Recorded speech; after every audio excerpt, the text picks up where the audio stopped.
And good morning. It is a Tuesday edition of Glenn Clark Radio. I am Glenn. He is Griffin. A lot to do, not a lot of time to do it because they kick us out of here.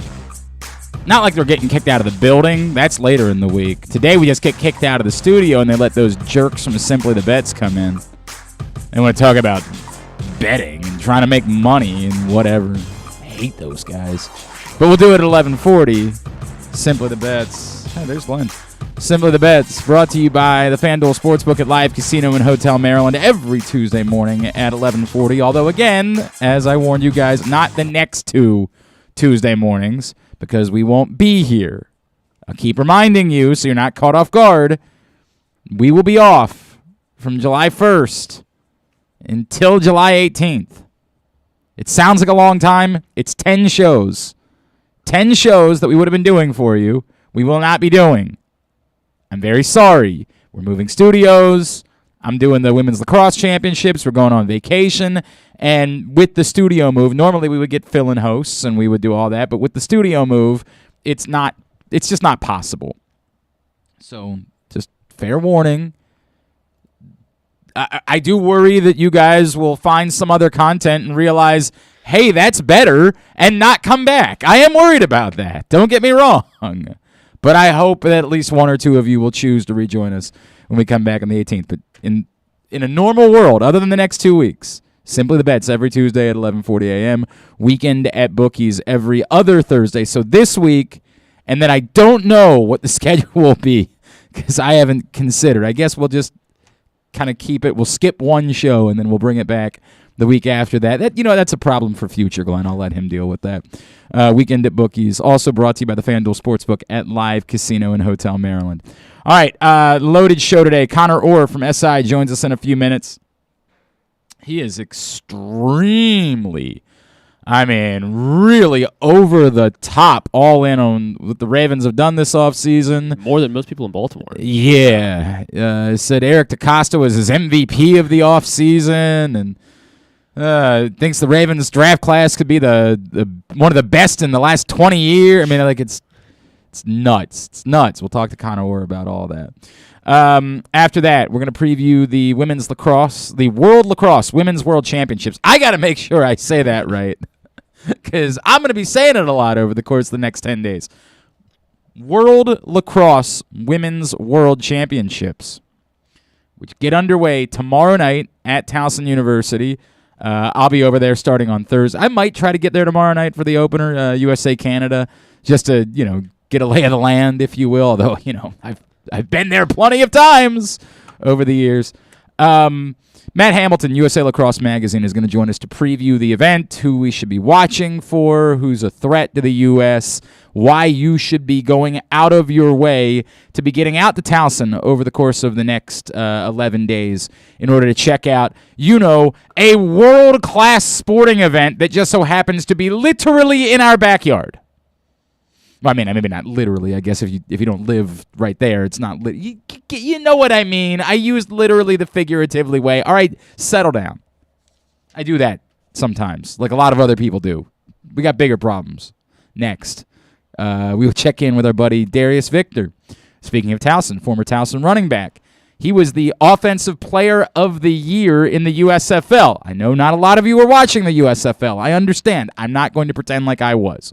But I love Darius Victor. I'm happy for him. He was one of the shining stars in the entire league, and hopefully it will earn his way back into the NFL. We will find out. A lot of other guys, like I think of some of those other fly-by-night leagues that popped up. I know P.J. Walker was the big. That was the which one? That was the XFL. Yeah, that was XFL when they the half season that they did. He was the big breakout star of that league and ended up getting himself a nice NFL job, and he's still in the NFL because of it. So hopefully that happens for our buddy Darius Victor, but we'll catch up with him to talk about it.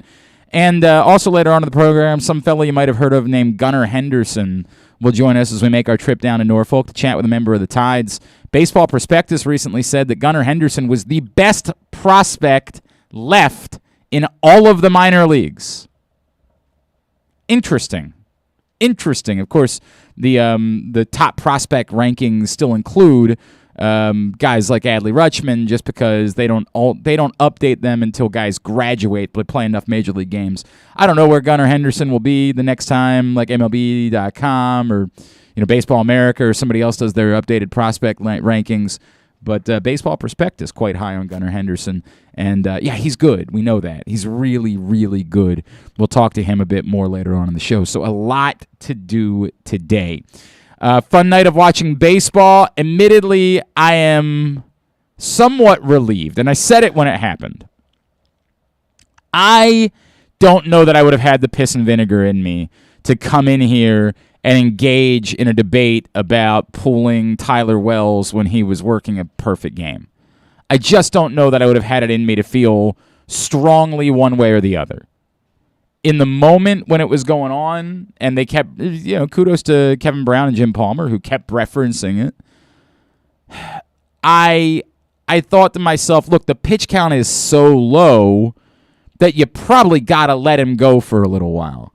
And if they had pulled him out in a perfect game after like 64 pitches, I think my answer would have been, yeah, that's not cool.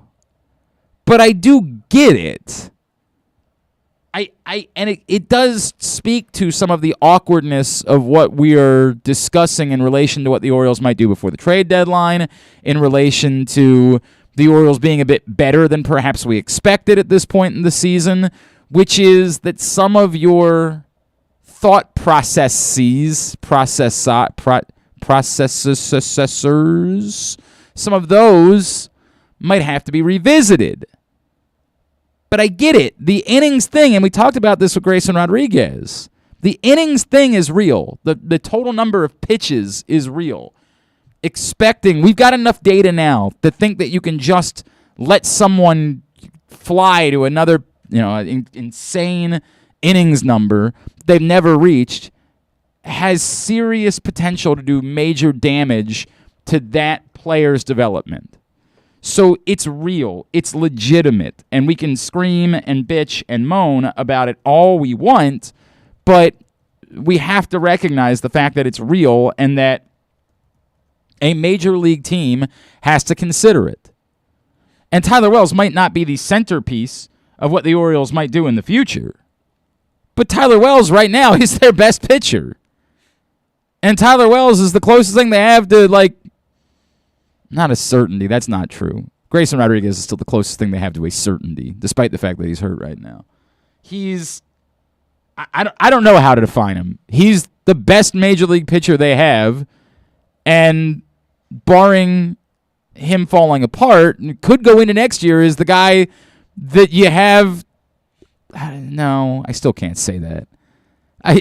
I'm trying to word this the right way in order to try to make it the point that I want to make, and it's very difficult to do because we're still talking about a guy who's made 15 starts, right? I can't oversell that and suddenly say that because Tyler Wells has pitched well, a basically a 1 WHIP and a just over 3 ERA, that means that he's suddenly the ace of the staff next year. That's unreasonable.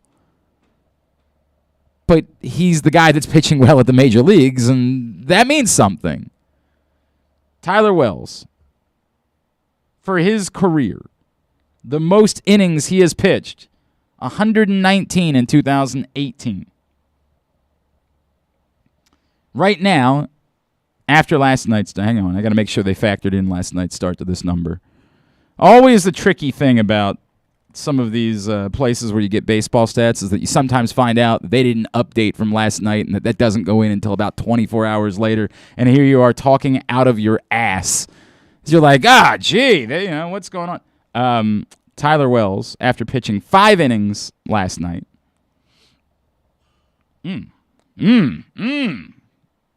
Sorry. Now sits at 69.2 innings pitched. So clearly, if he's going to pitch for the entire year, you run the risk of him racing past 119. Now, I get it.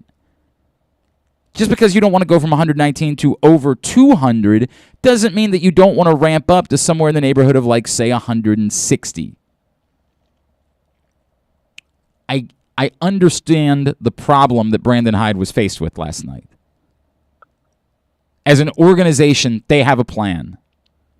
And you all can be mad about whatever the plan is for Trey Mancini or talk about whatever they're going to do with other players.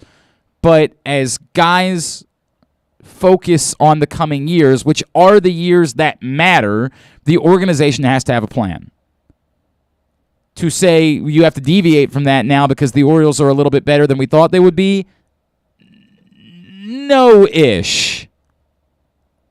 Because I do think that if this continues, as I said yesterday, you have to consider deviating from the plan when the plan isn't going to drastically change the long-term reality of the ball club.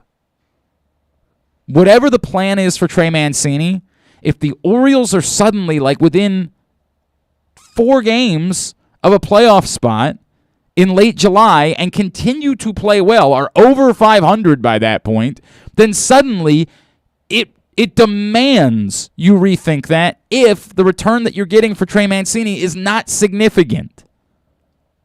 It demands that you don't just make a trade for the sake of making a trade. Demands that. It might not demand you not making a trade if you can get something of value.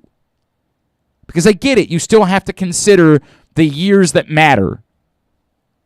And if you have the ability to make, I don't even know who this would be with. You don't. Before I say this, I'm going to answer the question. You don't. Because I was going to say, if you have the ability to make some sort of Eric Bedard trade where you're getting a major league ready prospect back in a guy like Adam Jones, that's a trade you make, but you don't have that. Eric Bedard, we like to conveniently forget this because we dislike. He was an unlikable fella, and he liked to pull himself out of games after 5 innings. But Eric Bedard was really good. We don't have a really, I say we, I'm of course not involved. There is not a really good starting pitcher to be dealt. It's not there. I know, again, Tyler Wells has pitched fairly well this year. He's not that. That guy, that asset isn't there. But if you can even get something similar that involves a major league ready type of prospect, that you're moving one thing out for something else that buys you a couple years of extended window and a player that could be Adam Jones-like for the next few years, then yeah, you make that deal. But your record and what you're doing should alter your plans if your plans don't involve significantly upgrading your team. And we're still a few weeks away from that. Part of the reason I'm talking about it so much right now is because I'm not going to be here for a couple weeks to talk about it. But the results matter right now. If the Orioles can somehow keep doing this, and it seems that tonight they got to face Robbie Ray and they're sending Dean Kramer to the mound. There's just no world where somebody making their 3rd start this season should be ready to go outduel Robbie Ray. But I don't know, man. We're living in a weird world. Who knows? Maybe the Orioles win another game, take a series in Seattle. The Orioles are better than the Mariners, the team that went out and signed Robbie Ray this offseason, the team that had Julio Rodriguez coming. The Orioles are better than that team, despite the fact they've got to face the AL East. It's a weird world, dude. I don't know how to explain it. It makes no sense. But that's where we are. And at some point, you have to acknowledge where you are. At some point, you have to say, hey, whatever we think, we can't ignore this. And again, not to the extreme. Not to the, and that's where Tyler Wells factors in. Not to the place where you're reckless with Tyler Wells. But his pitch count was so low last night. I certainly couldn't have justified pulling him out after 5 perfect innings because had he not given up the home run, had he not, had worked a couple of long counts there, his pitch count was going to be, I think before that, something like 50-something. I mean, what are you doing? He was at 38 through 4. It was insane. And I know the 5th inning he labored a little bit. I mean, obviously it was a 3-2 count and a foul off before he gave up the home run. So the pitch count elevated because of the 5th inning. But if let's just say he had on that 3-2 pitch, he had gotten the strikeout and gotten out of it. I couldn't justify pulling him in that moment.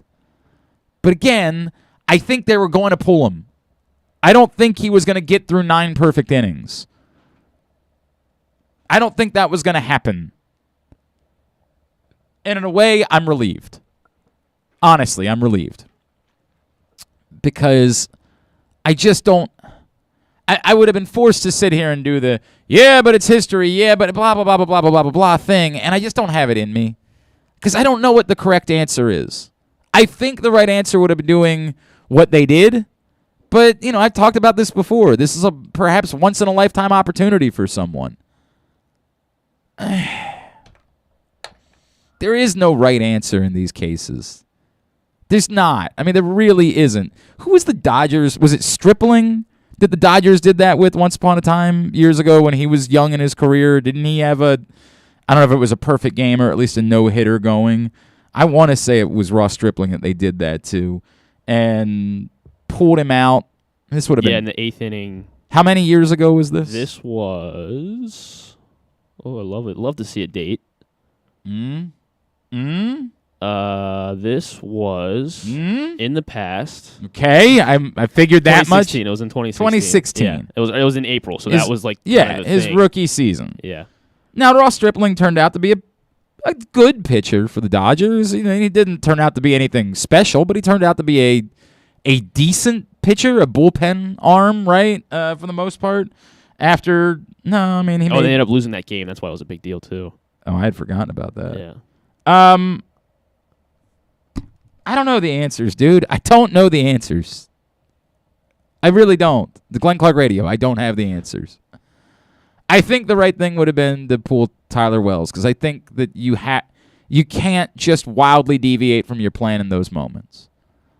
But I don't feel strongly about it, and I'm really kind of glad that we don't have to do that show, that it just worked out perfectly, that they end up winning the game comfortably anyway.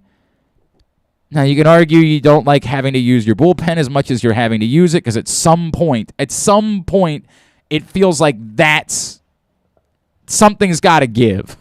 It feels really difficult to think that you can keep getting this level of performance from your bullpen the more you're asking them to do and realizing there's probably a few more the likelihood that Dean Kramer's working 7 for you is slim to none. You're asking for a lot.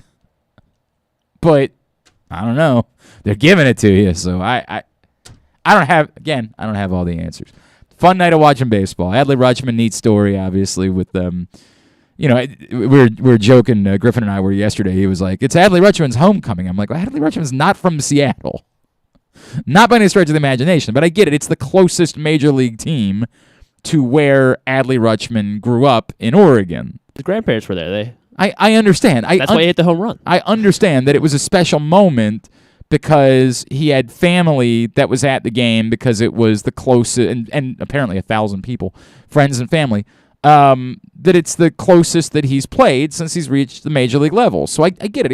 It was a neat moment for Adley Rutschman, and that was really cool. Like with his grandparents there hitting a home run, that's some special stuff.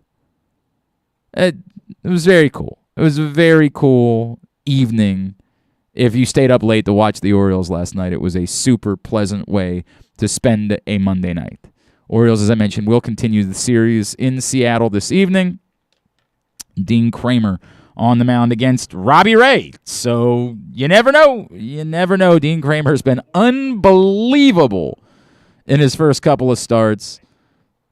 Robbie Ray has not been dominant this year.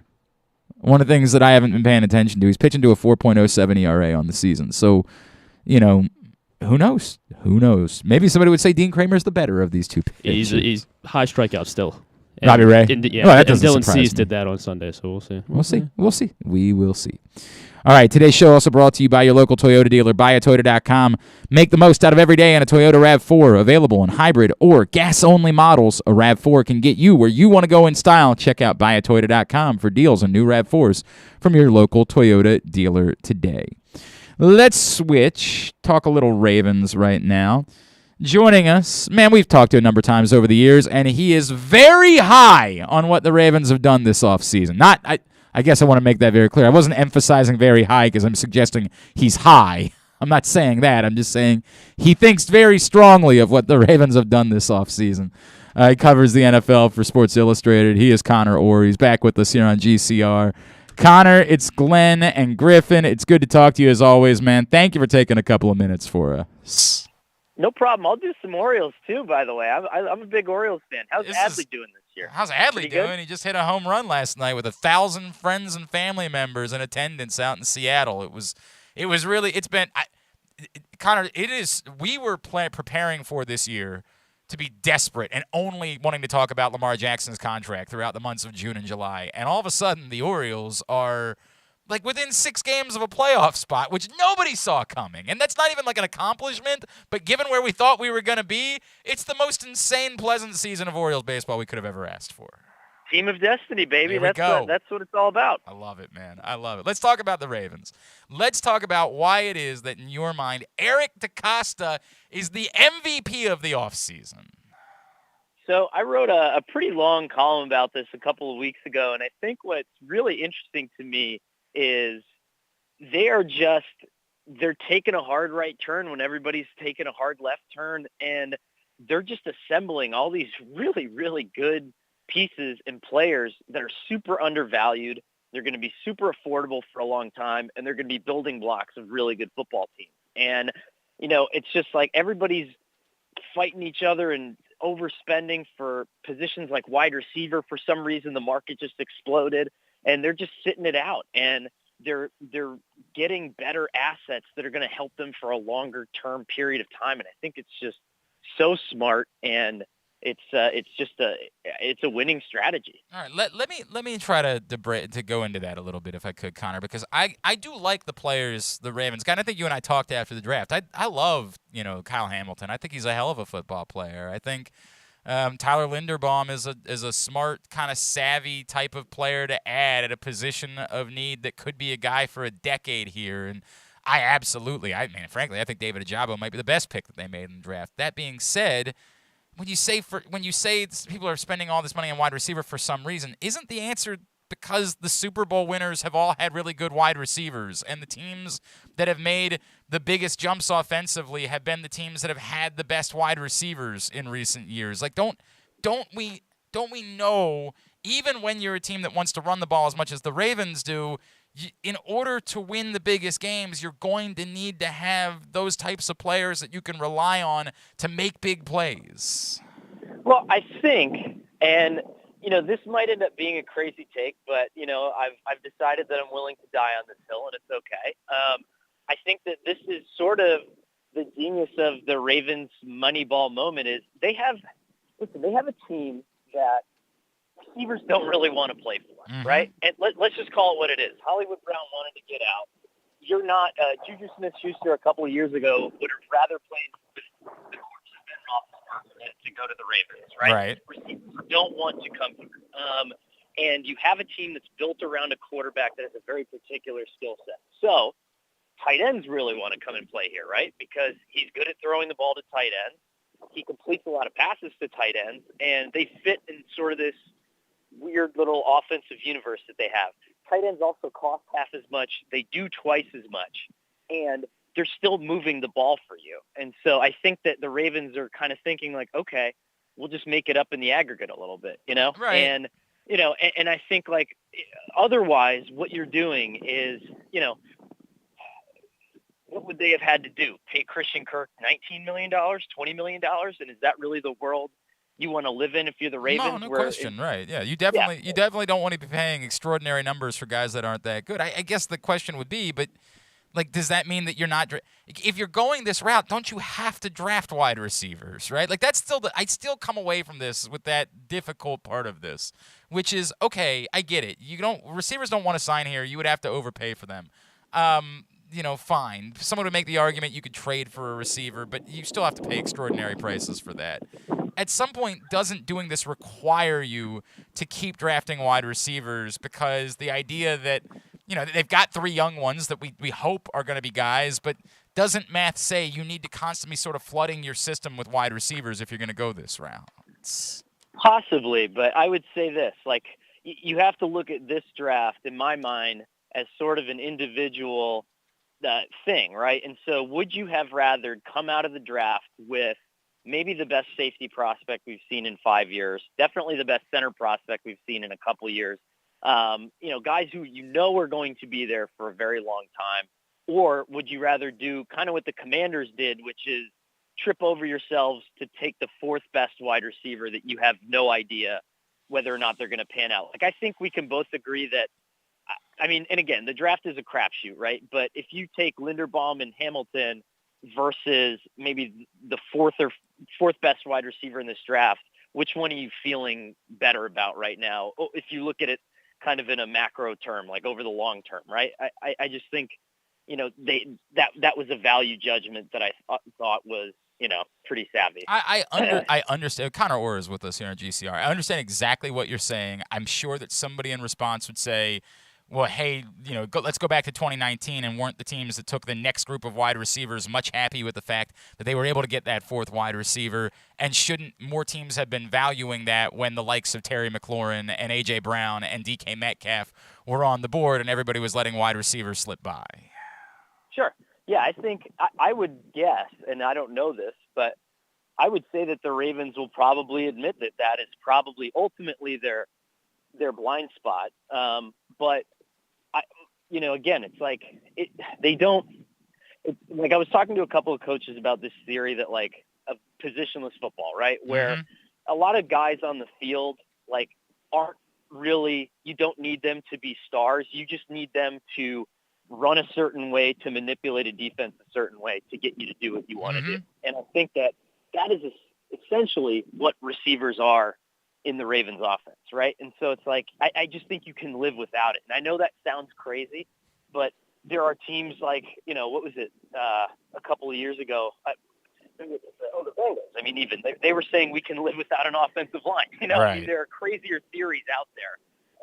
And the Bengals realized that at the last minute, and now they spent a whole bunch of money to fix the problem. So, I think it's worth letting this thing play out. I mean, if you go back in Ravens history, the best players in their modern franchise have all been undervalued assets, right? Inside linebackers, safeties, interior offensive linemen.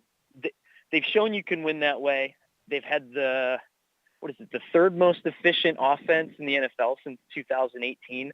So I don't think it's necessarily broken. I think they've had some crappy luck with injuries, but they still win a lot of games. And I think this is going to be a good year for them. He is Conor Orr. He's with us on GCR. Conor, I think the interesting part to me is just the question of, because in a weird way, I agree. And I know the argument would be, hey, you drafted Isaiah Likely, and he could be more like a wide receiver for you. And we all know that Mark Andrews is more like a wide receiver. And I get all of the arguments.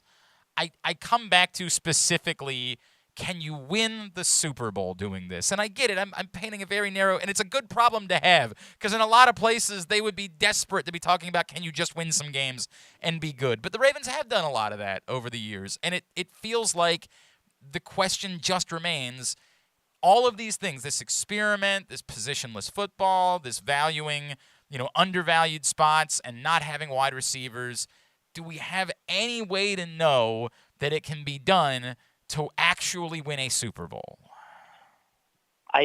Without comparing Lamar Jackson to Tom Brady, I would say yes, because the Patriots have done it, right? I mean, and you can say, they had Wes Welker and Danny Amendola, but like those guys were completely discarded assets when New England took them and just plugged them into a system that made them work. And so I think, most of New England's Super Bowls, if I'm not mistaken, were pretty threadbare at the wide receiver position. And that's ultimately why Tom Brady left to go play somewhere else. And you could argue that the game has changed and it's modernized, but I think the Ravens are betting on, and I think it's an interesting bet, right, that I think the game is just cyclical, right? And now everyone's going to be playing too high shell all the time, and they're going to shut down your major playmakers anyway.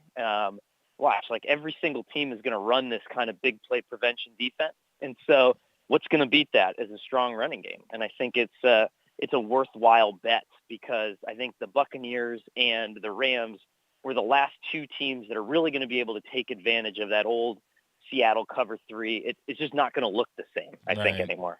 It's an interesting thought, and obviously that's, the argument somebody would make back is like, yeah, but you can't ignore the fact that that was Tom Brady. And look, I like Lamar Jackson. I genuinely believe in Lamar Jackson, and we know there are certain things Lamar Jackson, frankly, does better than Tom Brady. Like, we know that as a fact, athleticism-wise. But, man, I don't know. I'm fascinated by it. I am fascinated, and can it work out? It's difficult for me to have faith in it when you look at an AFC and all of the quarterbacks that are there and the guys that would, put all of the chips down and just tell somebody to go make plays and the playmakers they have to work with.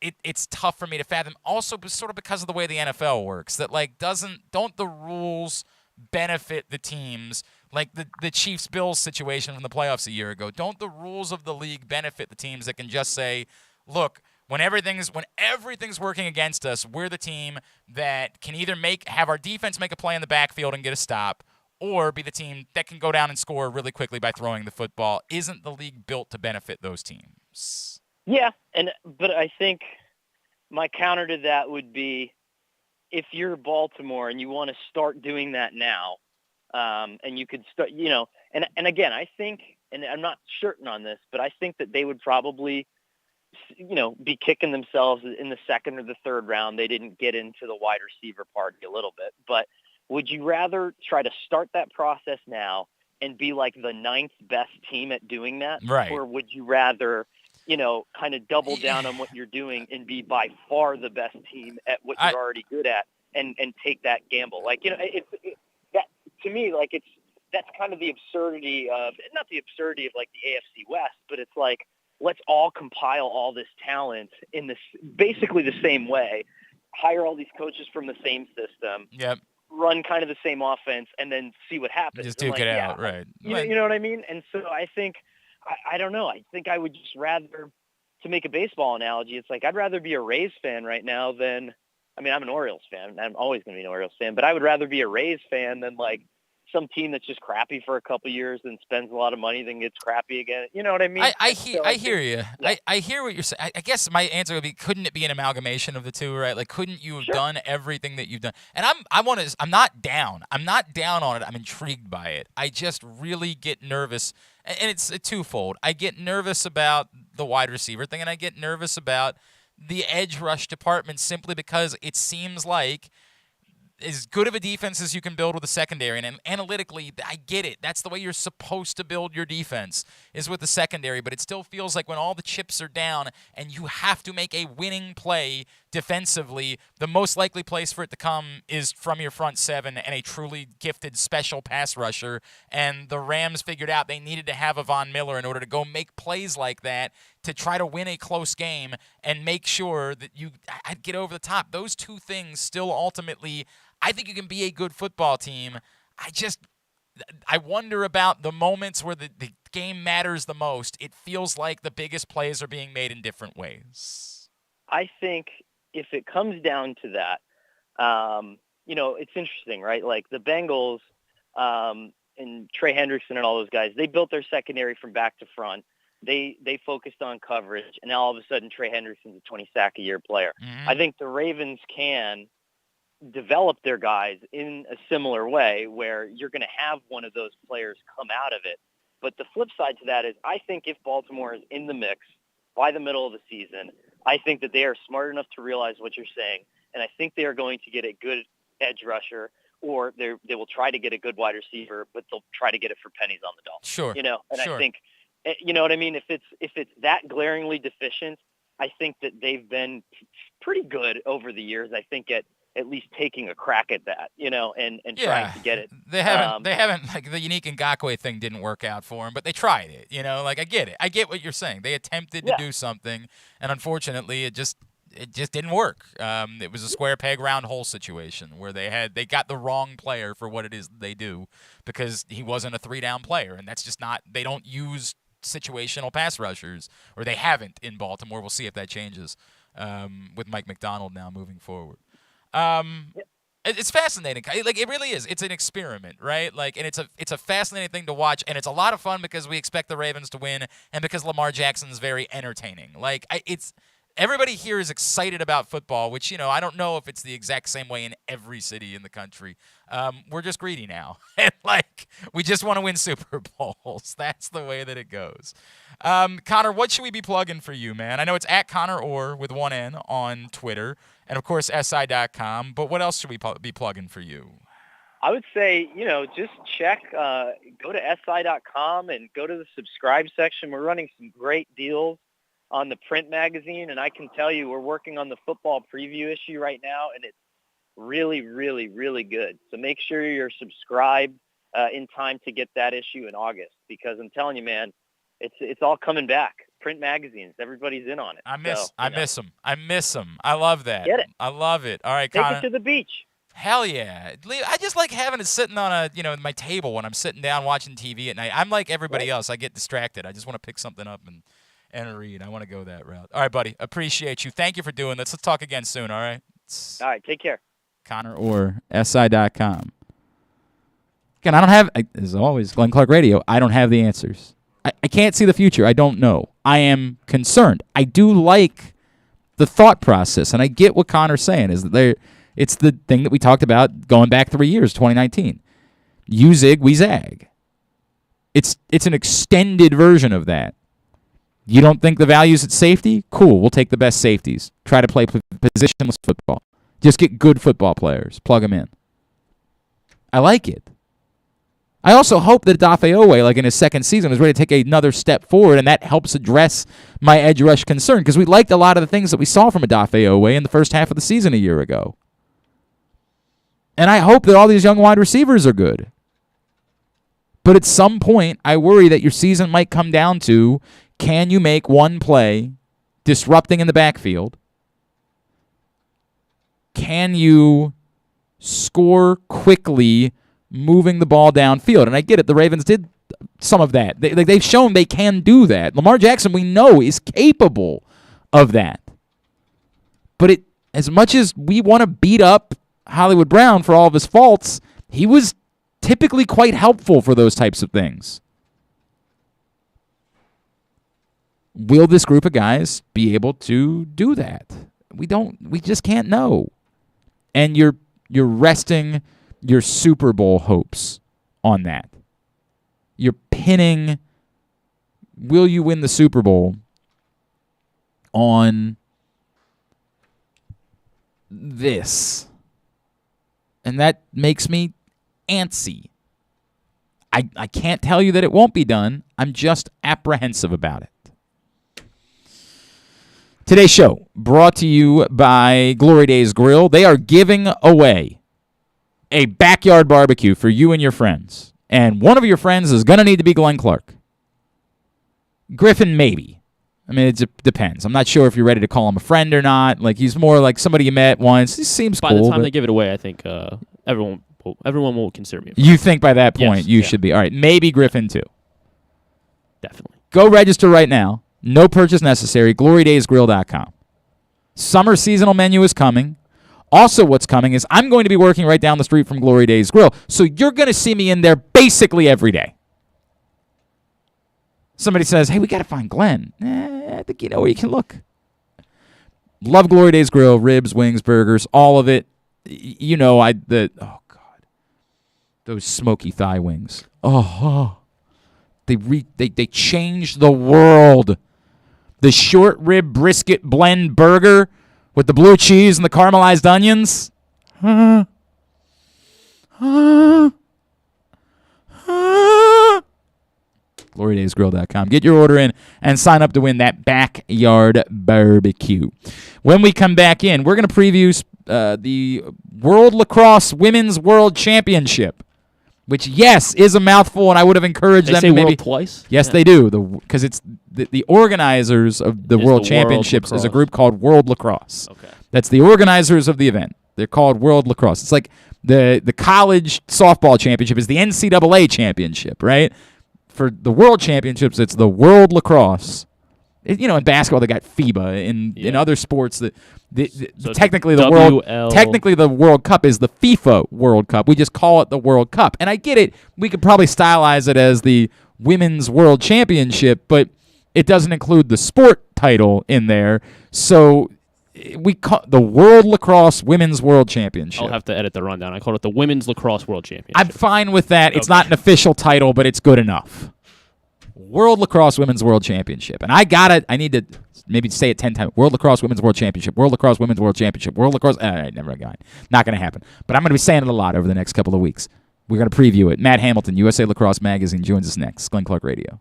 Sports fans, the wait is over. The all-new FanDuel Sportsbook is now open at Live Casino and Hotel in Hanover, Maryland. This is your chance to win big right in your own backyard. Bet on every sport with self-service kiosks and watch all of the action from the best seat in the house. Make every moment more at the all-new FanDuel Sportsbook at Live Casino and Hotel in Hanover. Please play responsibly. Gambling problem? Please call 1-800-GAMBLER or visit mdgamblinghelp.org. The biggest pro wrestling stars today and all time all have one thing in common. You've heard them on Jobbing Out. Matt and Nick Jackson, the Young Bucks. Thanks for having us, man. Appreciate it. The great Kurt Angle. Thanks for having me on the show. I appreciate it. Matt Riddle. Yeah, man. Thanks, man. The champ, Drew McIntyre. Oh, thank you for having me. The great Ron Simmons. Damn.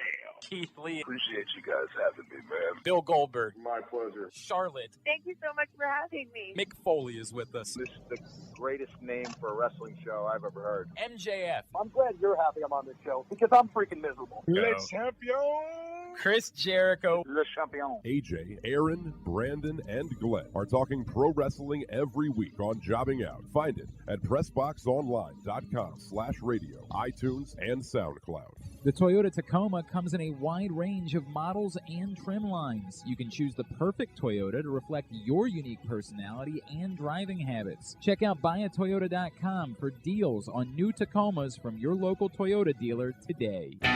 Stan the Fan here, welcoming back one of my favorite sponsors, the Costas Inn. And everybody around Baltimore knows the Costas Inn is a great place to go and grab crabs, steaks, salads, soups, whatever's on your mind to eat in person. But did you know that the Costas Inn has upped their game? They are now one of the premier takeout places in Baltimore. Give them a call now to order your food, 410-477-1975. That's the Costas Inn, over 4100 North Point Boulevard.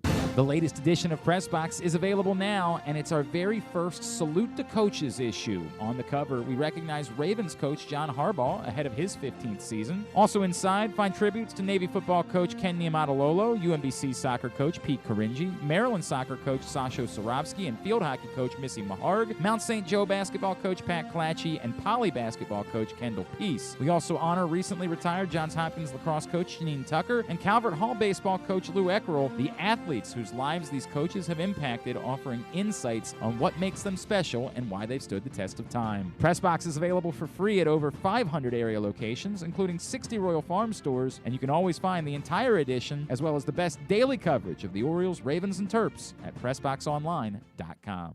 To follow the show on Instagram, it's just Glenn Clark Radio. And to follow the show on OnlyFans, wait, I don't think you're supposed to know about that one. Any hoodle. Take it away, boys. I feel like I'm not getting enough credit for how I'm managing to do the show as Wimbledon's going on. I would appreciate you guys maybe making like a donation of some sort. It doesn't have to be to me. Like, this isn't one of those things where I'm going to put like my Cash App on my Twitter page so you can tip me for my tweets. I'm just saying that, like, maybe as a thank you for the service that I'm providing doing the show, and you know damn well I would far prefer to just be watching tennis, you could make a nice charity donation in my name. Something along those lines. That's what I would ask. Coco just won, right? She did. Coco Gauff dropped the first set today. Really weird match involving Iga Swiatek this morning, who's, won about 1 billion consecutive matches, 6 straight tournaments.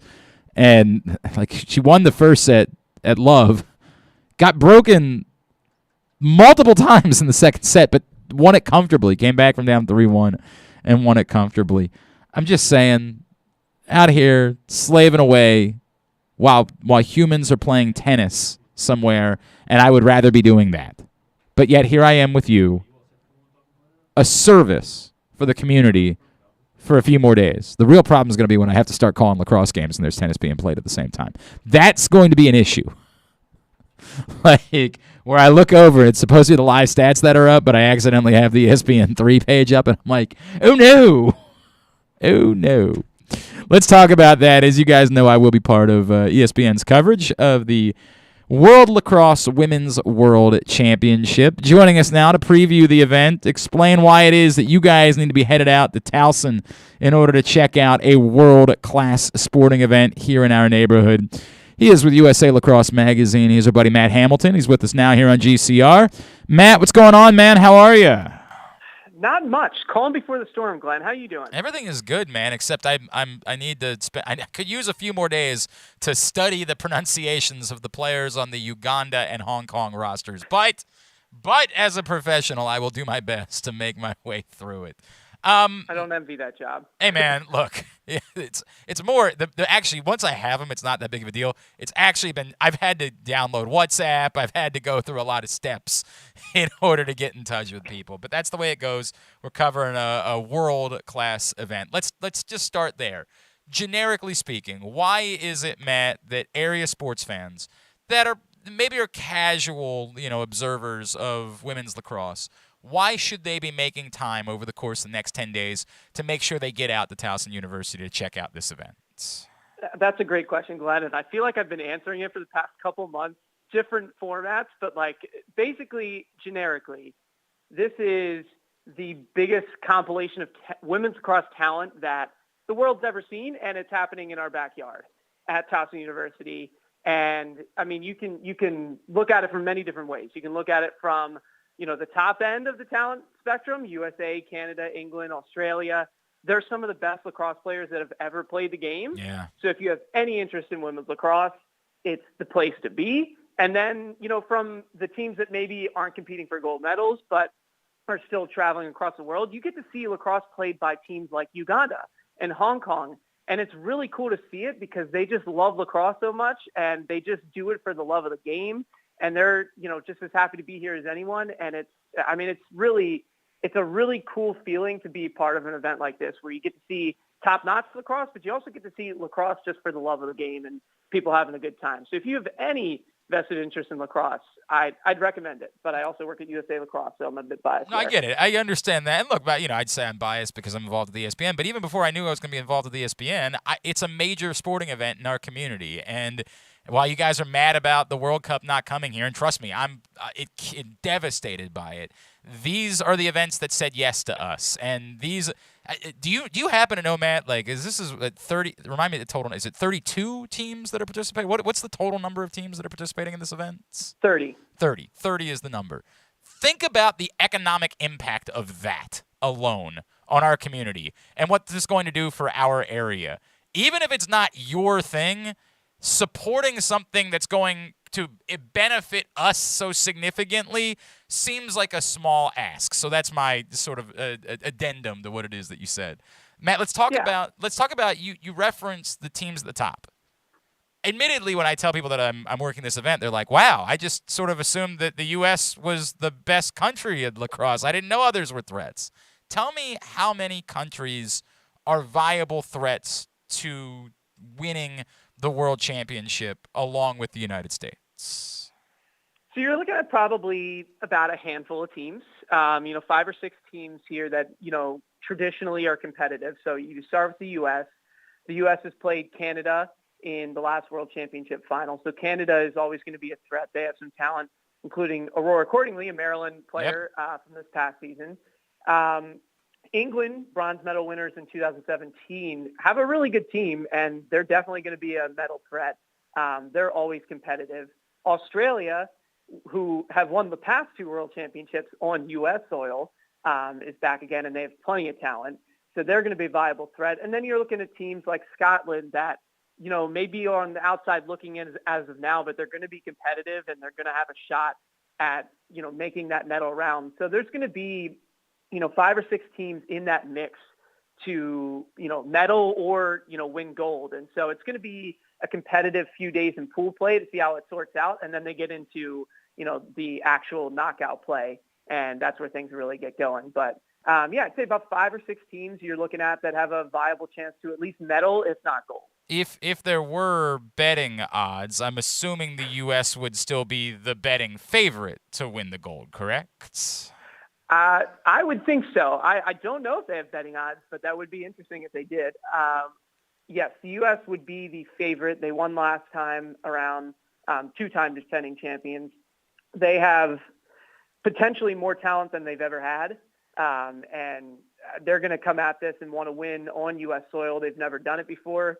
I think the U.S. it's fair to say they're a pretty strong favorite, but again, you never know what'll happen. They've lost the last 2 times they played in the U.S. So. Yep, it's never happened. There's never been a country that has won the world championship on their home soil, so it's a huge opportunity for them to do that. Matt Hamilton is with us, USA Lacrosse Magazine. We're previewing the World Lacrosse Women's World Championships, which gets underway tomorrow night at Towson with the USA and Canada. Matt, player-wise, run me through like 5 or 6 players that either a casual fan might know. I think Taylor Cummings would probably be very near the top of that list, or players that you should know about, players that would be worth you getting out to see, because we are talking about truly world-class athletes that are worth the price of admission. So I'll give you a couple from the U.S., and then I'll try to give you a couple from other countries to watch out for. So from the U.S. team, like you mentioned, Taylor Cummings might be the best player in the world right now. Just watching her play is awesome. She's a machine. From the draw, on offense, she can even play some defense. She's amazing, and I'm sure you've talked to her before. So other players on the U.S. team to watch out for, one is Charlotte North. Charlotte North is potentially the most dynamic player in the entire world. The way she shoots, almost no one in the history of women's lacrosse has shot that way. Yep. It is an absolute bullet, and it's amazing to watch live. The sound that comes off the net when she scores is just incredible. And just over a year ago, she was at Johnny Unitas Stadium winning the national championship for Boston College. So it'll be kind of fun to see her back. She's certainly one to watch. She was putting on a show at Hopkins a month ago. My God, she was breathtaking. She's unreal. Yeah. She's super talented. And she plays with some fire, too. Like, every time she scores, she's jumping up and down. She's screaming. So she's super exciting to watch. Outside of her, Kayla Traynor, potentially one of the craftiest players in the world with her stick. She's just really fun to watch because you never know what she's going to do next. She played at Syracuse. On the U.S. midfield, Dempsey Arsenal, another Boston College player, and Sam Mapuzzo both played at Boston College, made the national championship together. They're awesome to work, with each other, and it's fun to see them play. So U.S. is littered with talent.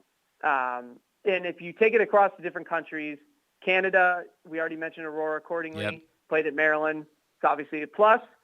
Dana Doby, one of the most talented players in the history of women's lacrosse, is on this Canada team. She plays, again, kind of like Kayla Traynor, with just a craftiness, super creative, really fun to watch play.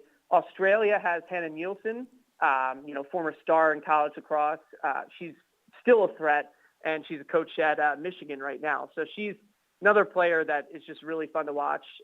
England has Megan Whittle, another Maryland alum, on their team, and she was a star at Maryland and is always a threat to score.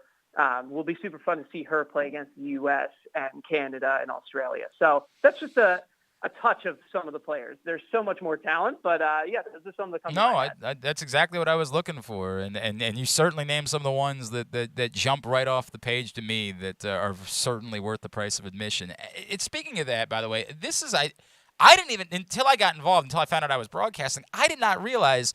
Like, you don't really have to plan around. If you want to come see Team USA, you got to plan around that. But if you just happen to have some free time during the course of the next 2 weeks, you can just show up, because basically at any point from 9 a.m.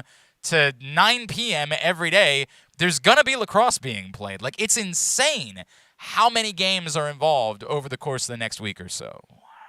Yes, it's crazy. It means a lot of hours for us here at USA Lacrosse, but we love it. For the fan, it's nonstop lacrosse. It's kind of like, like Wimbledon's on right now. I watch Wimbledon when I can from 9 a.m. till it ends. Like, it's amazing how much you can kind of get in one day. But yeah, you can show up in the morning and you can stay there all day. I mean, you probably want to eat and, drink water, stay hydrated, but you can do it all day if you want. Like pull a marathon of a day and watch lacrosse from 9 to 9. It's going to be awesome. No, it's spectacular, and the impact this has. I'll run one more by you, Matt. I talked about this. You mentioned, I'm talking to Taylor, and I've had Taylor on a couple times in the build-up. But one of the things we talked about is I watched the Dream On 30 for 30 a couple weeks ago, having forgotten about the significance of the '96 Olympic women's basketball team in launching the WNBA, and not on that scale, obviously, because it's not the Olympics and lacrosse doesn't have the footprint that basketball does. But it does feel as though coming off of record ratings for the women's Final Four this year, and there being games that are going to be on linear ESPN television in addition to the ESPN Plus broadcasts, and it being in the United States and the games being played at normal hours and prime time at a time where there's not a lot of other major events going on, this is kind of a very unique opportunity for building women's lacrosse and broadening the horizon for there to be more casual fans moving forward that I don't know there's another event that could provide it in the same way.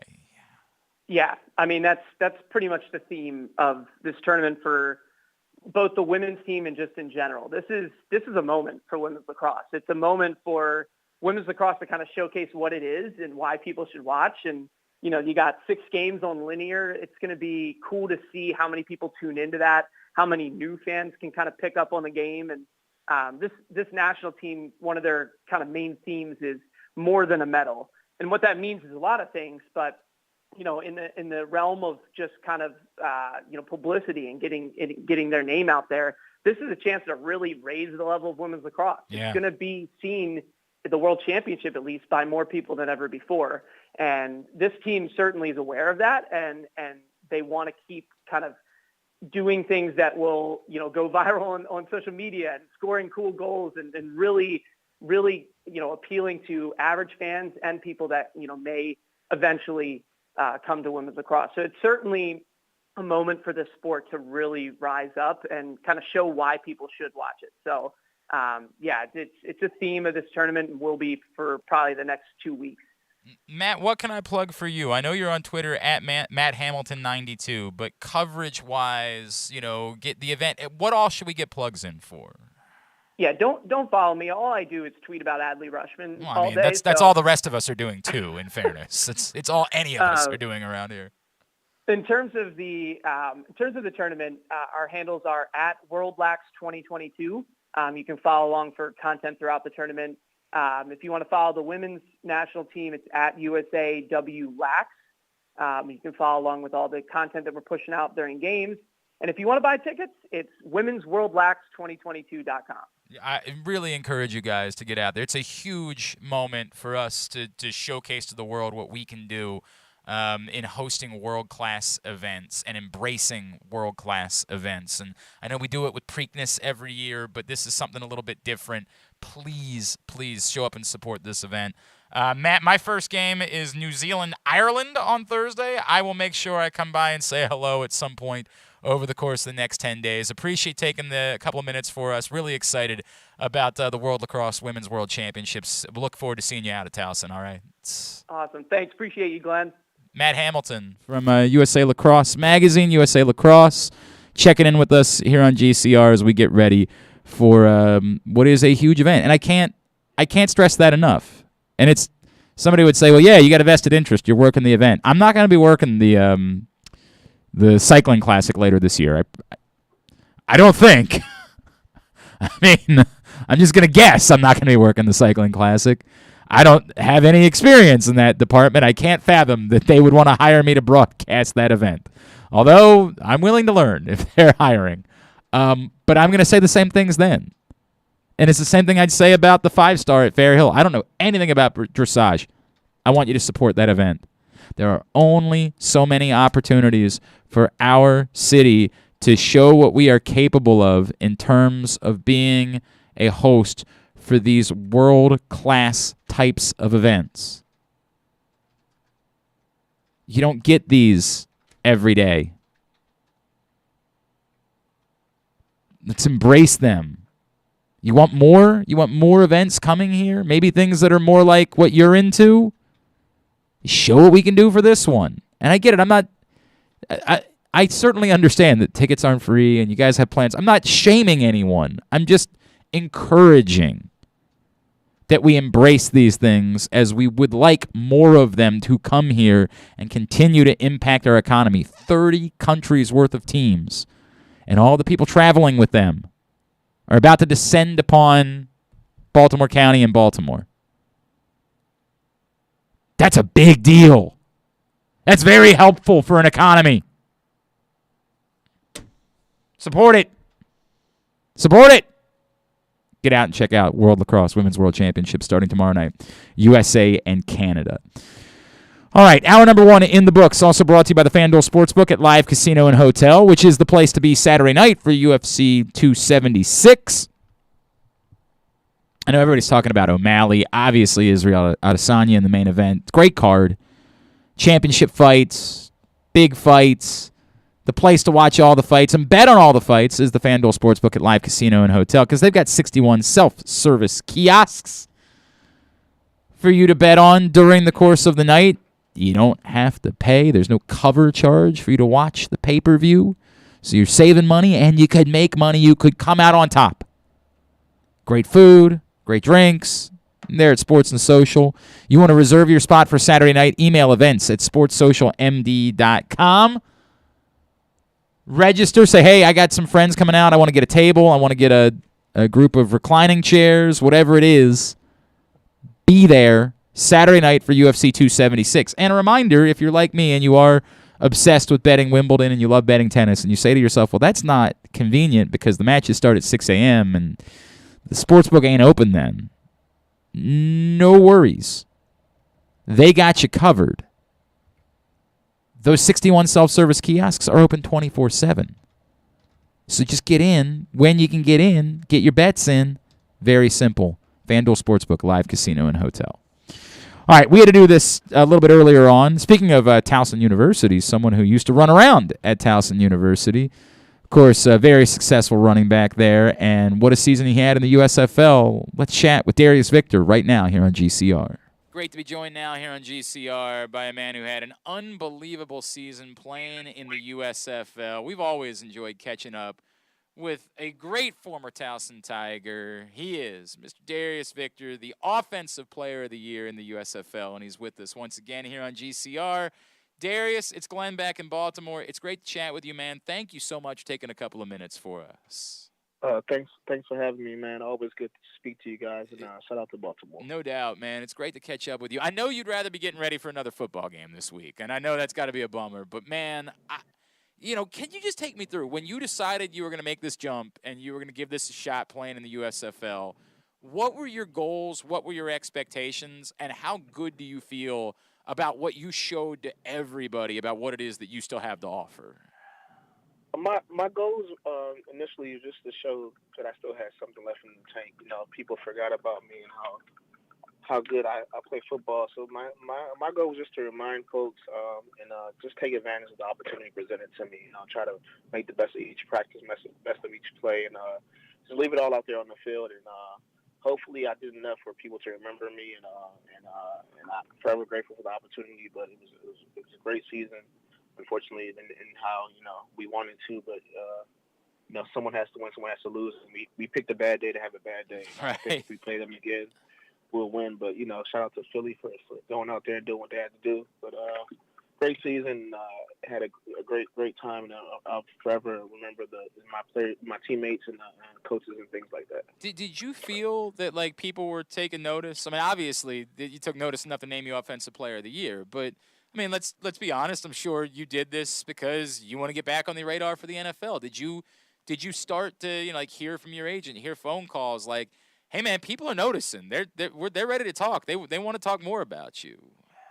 I always tell people I've been doing this since I was 8. I've been playing the same. I've been consistent my whole life. So I'm not surprised that I've accomplished what I've accomplished, but. Teams have been reaching out, or I've heard scouts saying they like me and things like that, but nothing concrete yet, no promises made. Just say that they've been watching me and like what they see. So I'm just waiting, for the next opportunity and staying ready so I don't have to get ready. So I'll be ready for it if and when it does come around. But I just I plan on just staying consistent and being the person I am and controlling what I can control. I gotta imagine it wouldn't be. I mean, the season just ended and NFL camps open in just a couple of weeks. Would you be ready to go? Would you be ready to say, "Hey, man, yeah, I can go out there. This is what I do for a living. Wear and tear be damned. Let's go." Absolutely, I could play in the game right now if you needed me to. Wow, so I'm ready to go. But the short time isn't a factor to me. If anything, keeps me in shape and no downtime, and I'm just constantly in it. But I am ready. I'm healthy. I'm blessed. I'm happy, and I'm ready for the opportunity. He is Darius Victor, the former Towson Tiger. He's with us here on GCR.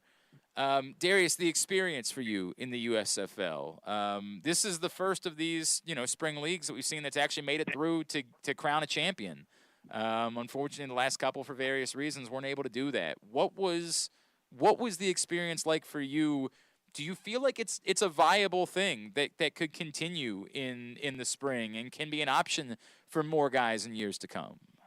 Oh yeah, absolutely. It was a great opportunity, a blessing to be exact. Just having that opportunity to showcase your abilities, because a lot of guys can play football. The talent drop off isn't that far. There's a few players here and there that are better than others, but the mass majority is, guys can play football, and then just having the another option other than the NFL, CFL, things like that, just helps everyone out, and everyone loves football. So the more football, the better. So I think it's a great idea, and I think it's going to go on for years and years to come.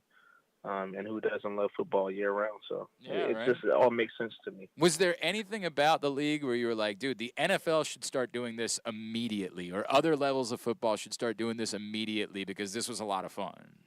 I enjoyed the access, like the helmet cams and things like that. Mm-hmm. So I think that was pretty fun.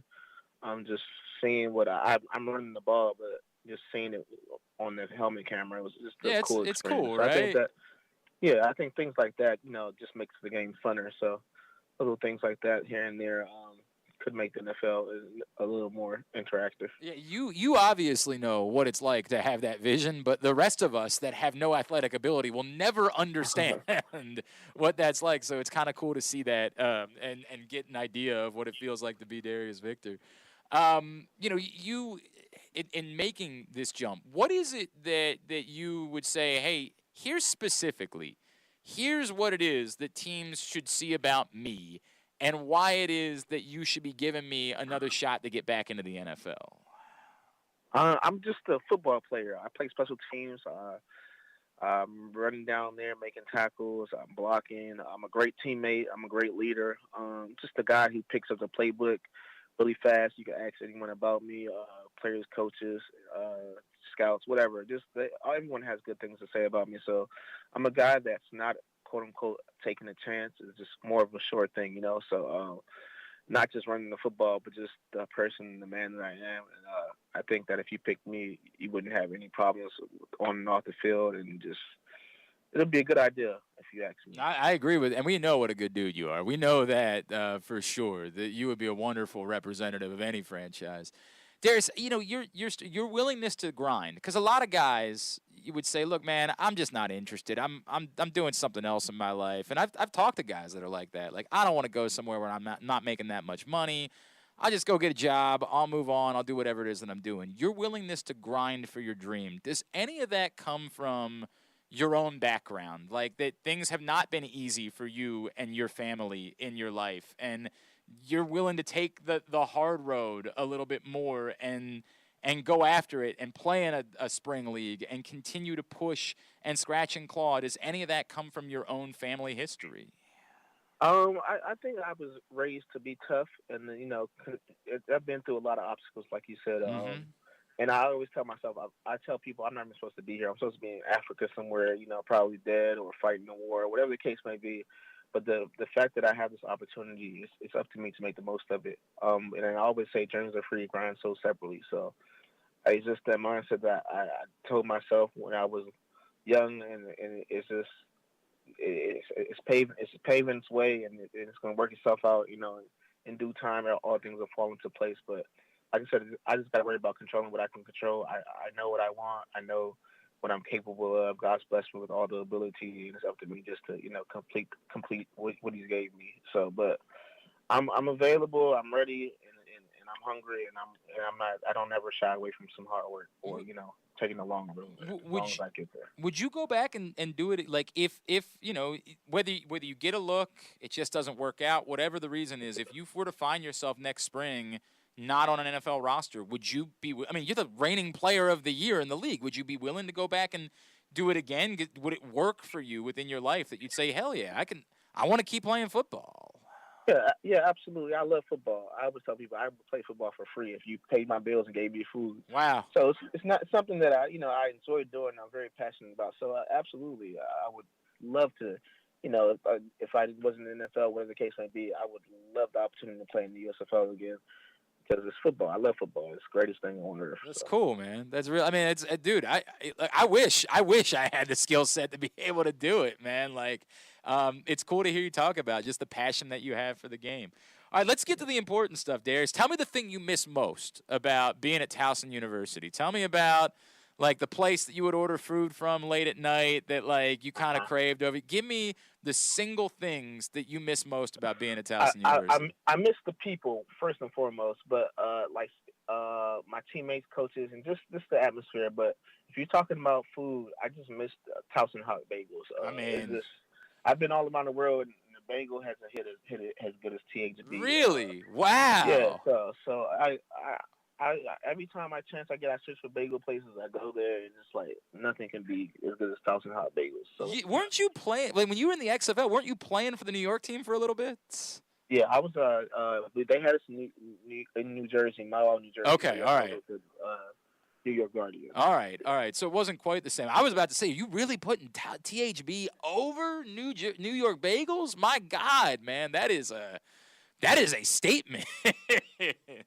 That is something to say. I think we've all spent quite a few dollars over the years over a THB in our lives. That has happened a time or two. So Darius, give me an idea. What do the next few weeks look like for you? Just, what do you go somewhere to train? Do you have to go work somewhere until you get the call? Like, what does it look like until the next opportunity comes along?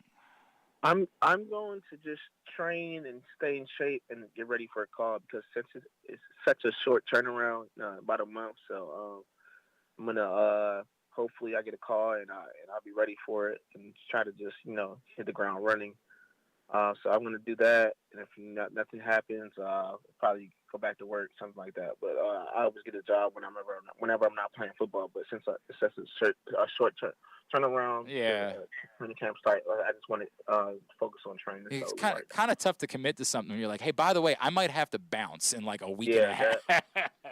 That always sucks. That's the worst part about living a life like mine. Leaving jobs and stuff like that. So. Oh, I know. It's incredibly difficult to do. I hope that you've got, people that understand. They're like, hey, bro, we get it. This is the NFL. We want you to pursue those opportunities. Some people do, some don't, but it's okay. It's all right. I mean, right. I get it. Some people are like, hey, man, no offense, but like we need somebody. We can't have you running away. That's not the way it goes. And then give me an idea. Are there guys that you've stayed in touch with that are trying to do the same things? Like any of your former teammates from here at Towson that over the years you've continued a relationship with and that you talk to as they're trying to still continue to pursue their own dreams? I talked to all of my guys from Towson. But someone in a similar, place right now, probably be my little bro, Shane Simpson. Yep. So he's trying to, get signed, stay on and work out, stay ready for the call. But just a few guys trying to still play football. But one that comes to mind right away would be Shane Simpson. Man, Shane, I know it killed him to not be able to finish his career at Towson. It just broke his heart because he was going to stick it out and play another year. But of course, the pandemic and the whole thing. But man, that guy can play, bro. There is no doubt about it. Darius, it's so great to catch up with you, bro. We're so happy to see the success that you found in the USFL, and we can't wait to find out what's next. Let's get social media plugs in. Remind me, Twitter, Instagram, where can Towson fans be giving you a follow? Oh man, it's been the same for years.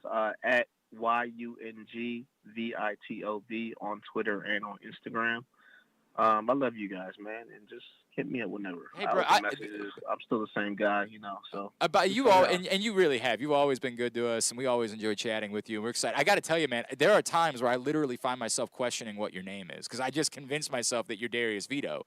Like, I'm like, yeah, Vito's my middle name, but yeah, Darius Vito Victor. And you can give him a follow again at Young Vito V on Twitter and Instagram, bro. I'm so happy for you. Thank you for taking the time for us, dude. Continued success and health to you wherever this leads next. I personally, I hope it's not the Steelers, but I get it. It might be. That's just the way that it works. We'll root for you no matter what, all right? Appreciate you, man. Thanks for having me. That's Darius Victor, who, again, was the Offensive Player of the Year this year in the USFL. When we come back in, you might have heard of Gunnar Henderson. I've heard good things. We're going to talk to him next. He turns 21 tomorrow. He's still not even 21. We'll talk to him next. It is Glenn Clark Radio. Sports fans, the wait is over. The all-new FanDuel Sportsbook is now open at Live Casino and Hotel in Hanover, Maryland. This is your chance to win big right in your own backyard. Bet on every sport with self-service kiosks and watch all of the action from the best seat in the house. Make every moment more at the all-new FanDuel Sportsbook at Live Casino and Hotel in Hanover. Please play responsibly. Gambling problem? Please call 1-800-GAMBLER or visit mdgamblinghelp.org. Are you ready, soccer fans? This summer, the English Premier League returns to Baltimore. Arsenal, Everton, square off in the Charm City match, July 16th, under the lights at M&T Bank Stadium, home of the Baltimore Ravens. This is your only opportunity to take in a Premier League match this summer in the Mid-Atlantic region. Individual and group tickets are on sale at BaltimoreRavens.com. That first sip. That first bite.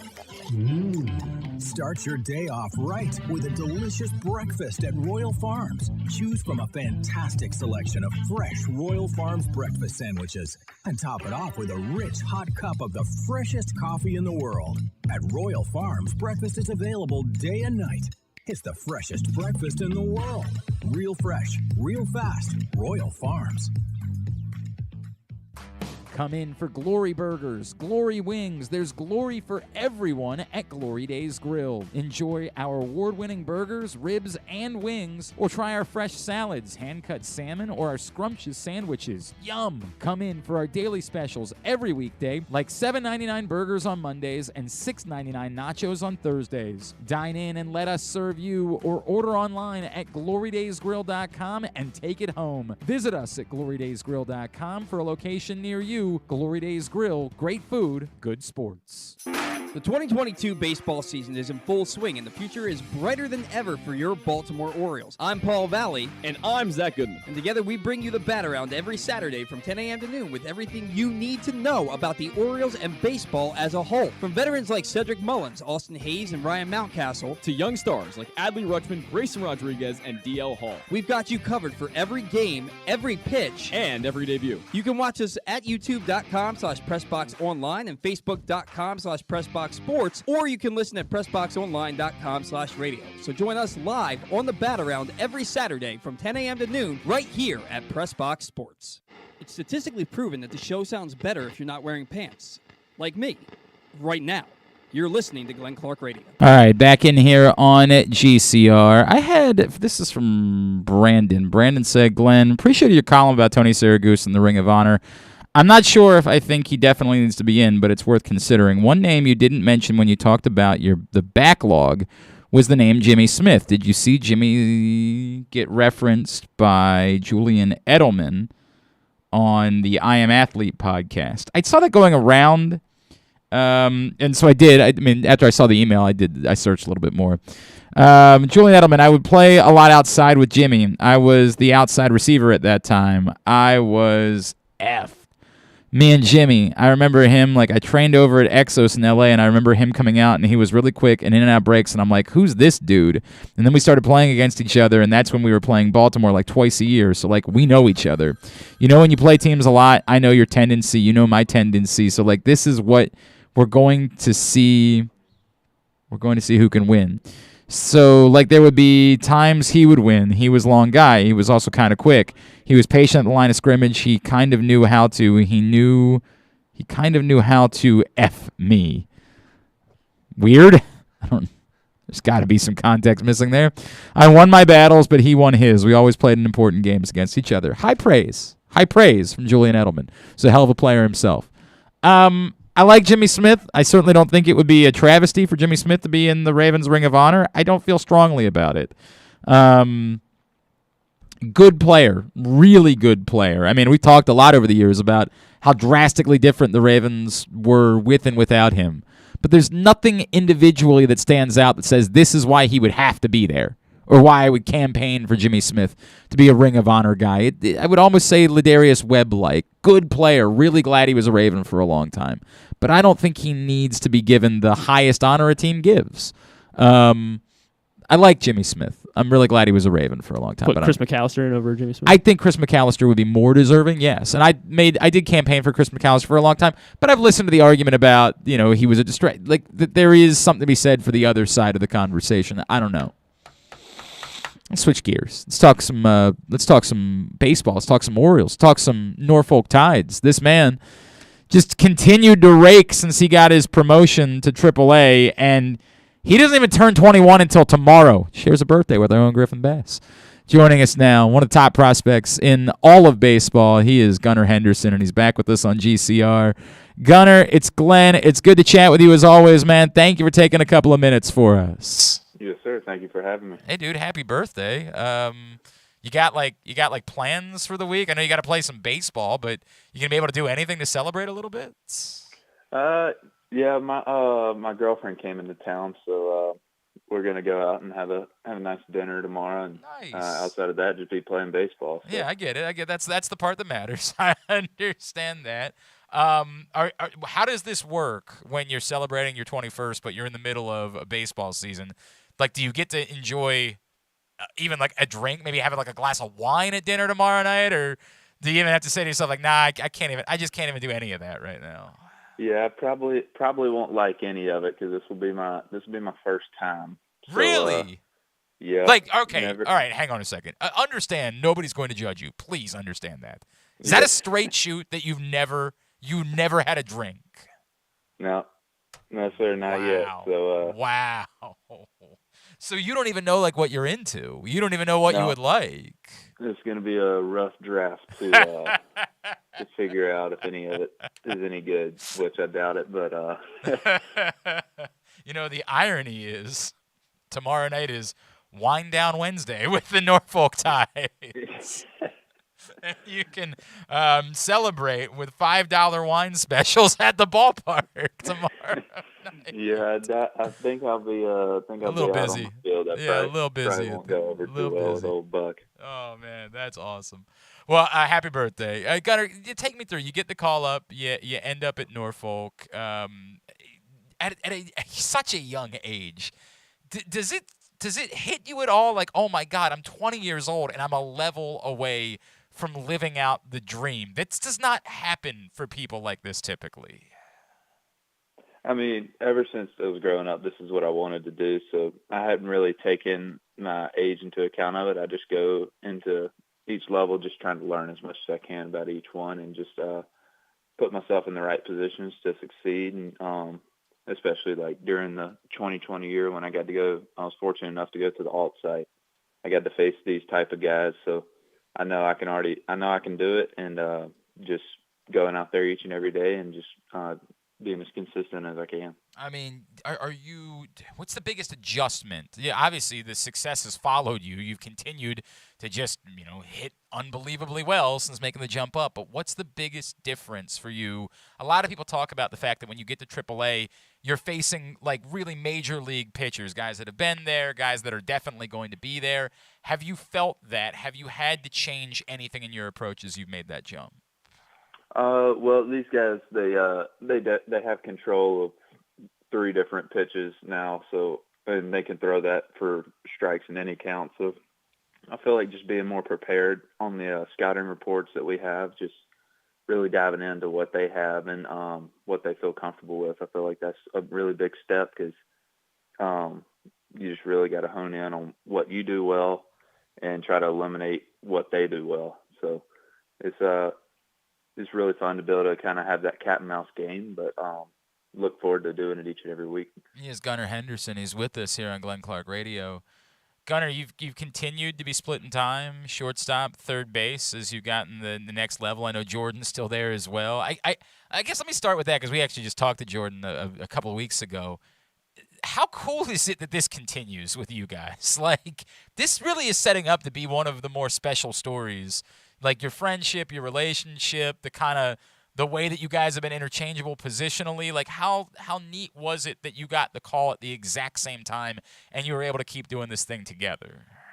Yeah, it's really awesome. I feel like it's a testament to the work and the just the friendship that we have. I mean, we always just help each other no matter what, and just being able to have 2 sides of the spectrum. Like, I'm from high school, and then he came out of college, so it's really cool to be able to see the different dynamics, but we mesh really well. And just being able to get the call up at the same time was really awesome because I've been playing with him ever since I pretty much started pro ball outside of the GCL year, and just being able to work my way up all the way and hopefully to the big leagues.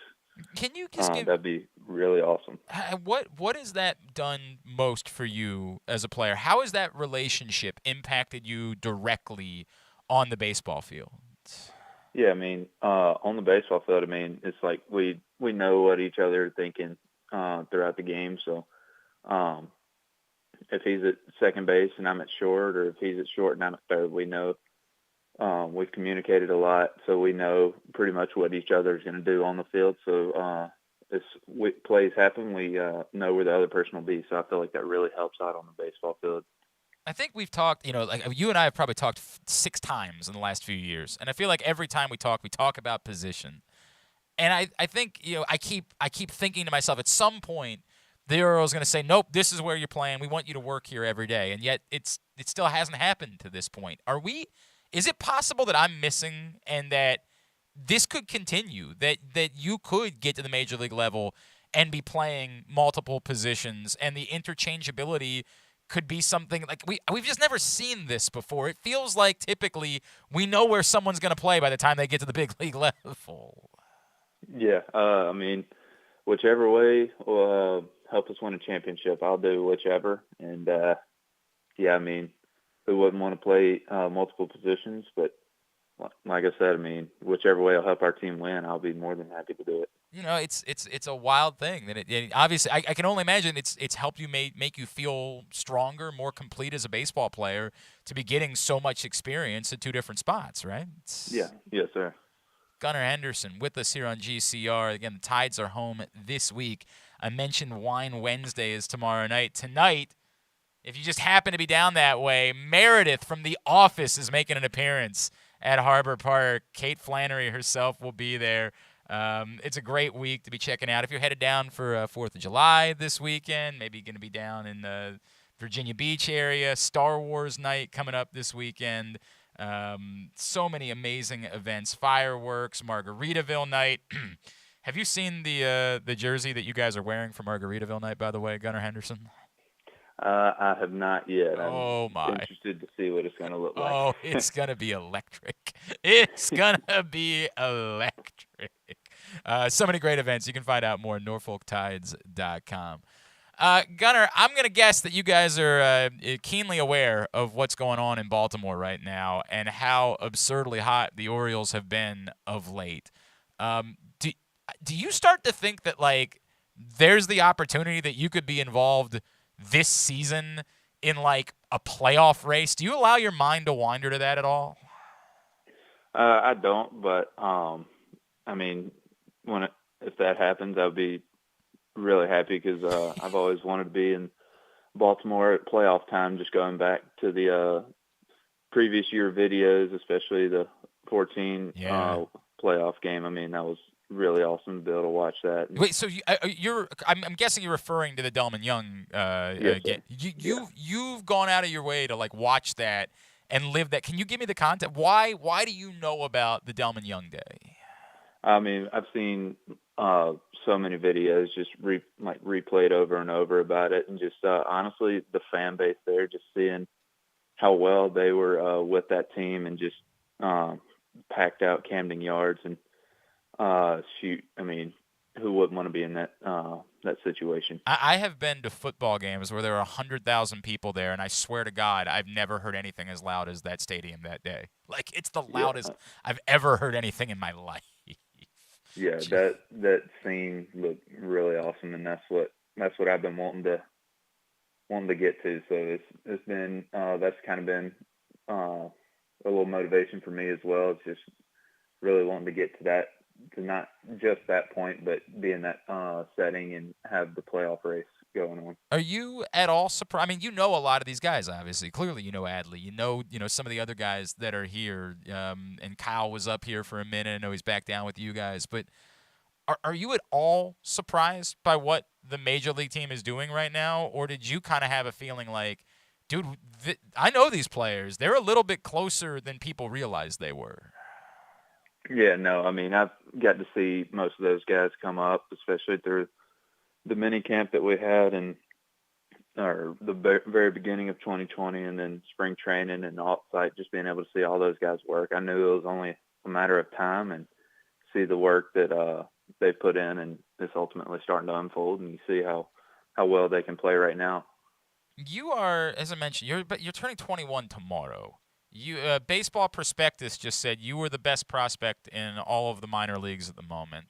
You know what people in Baltimore are talking about with you. When I was 21, I couldn't handle the pressure of getting up to go to class on a Thursday morning.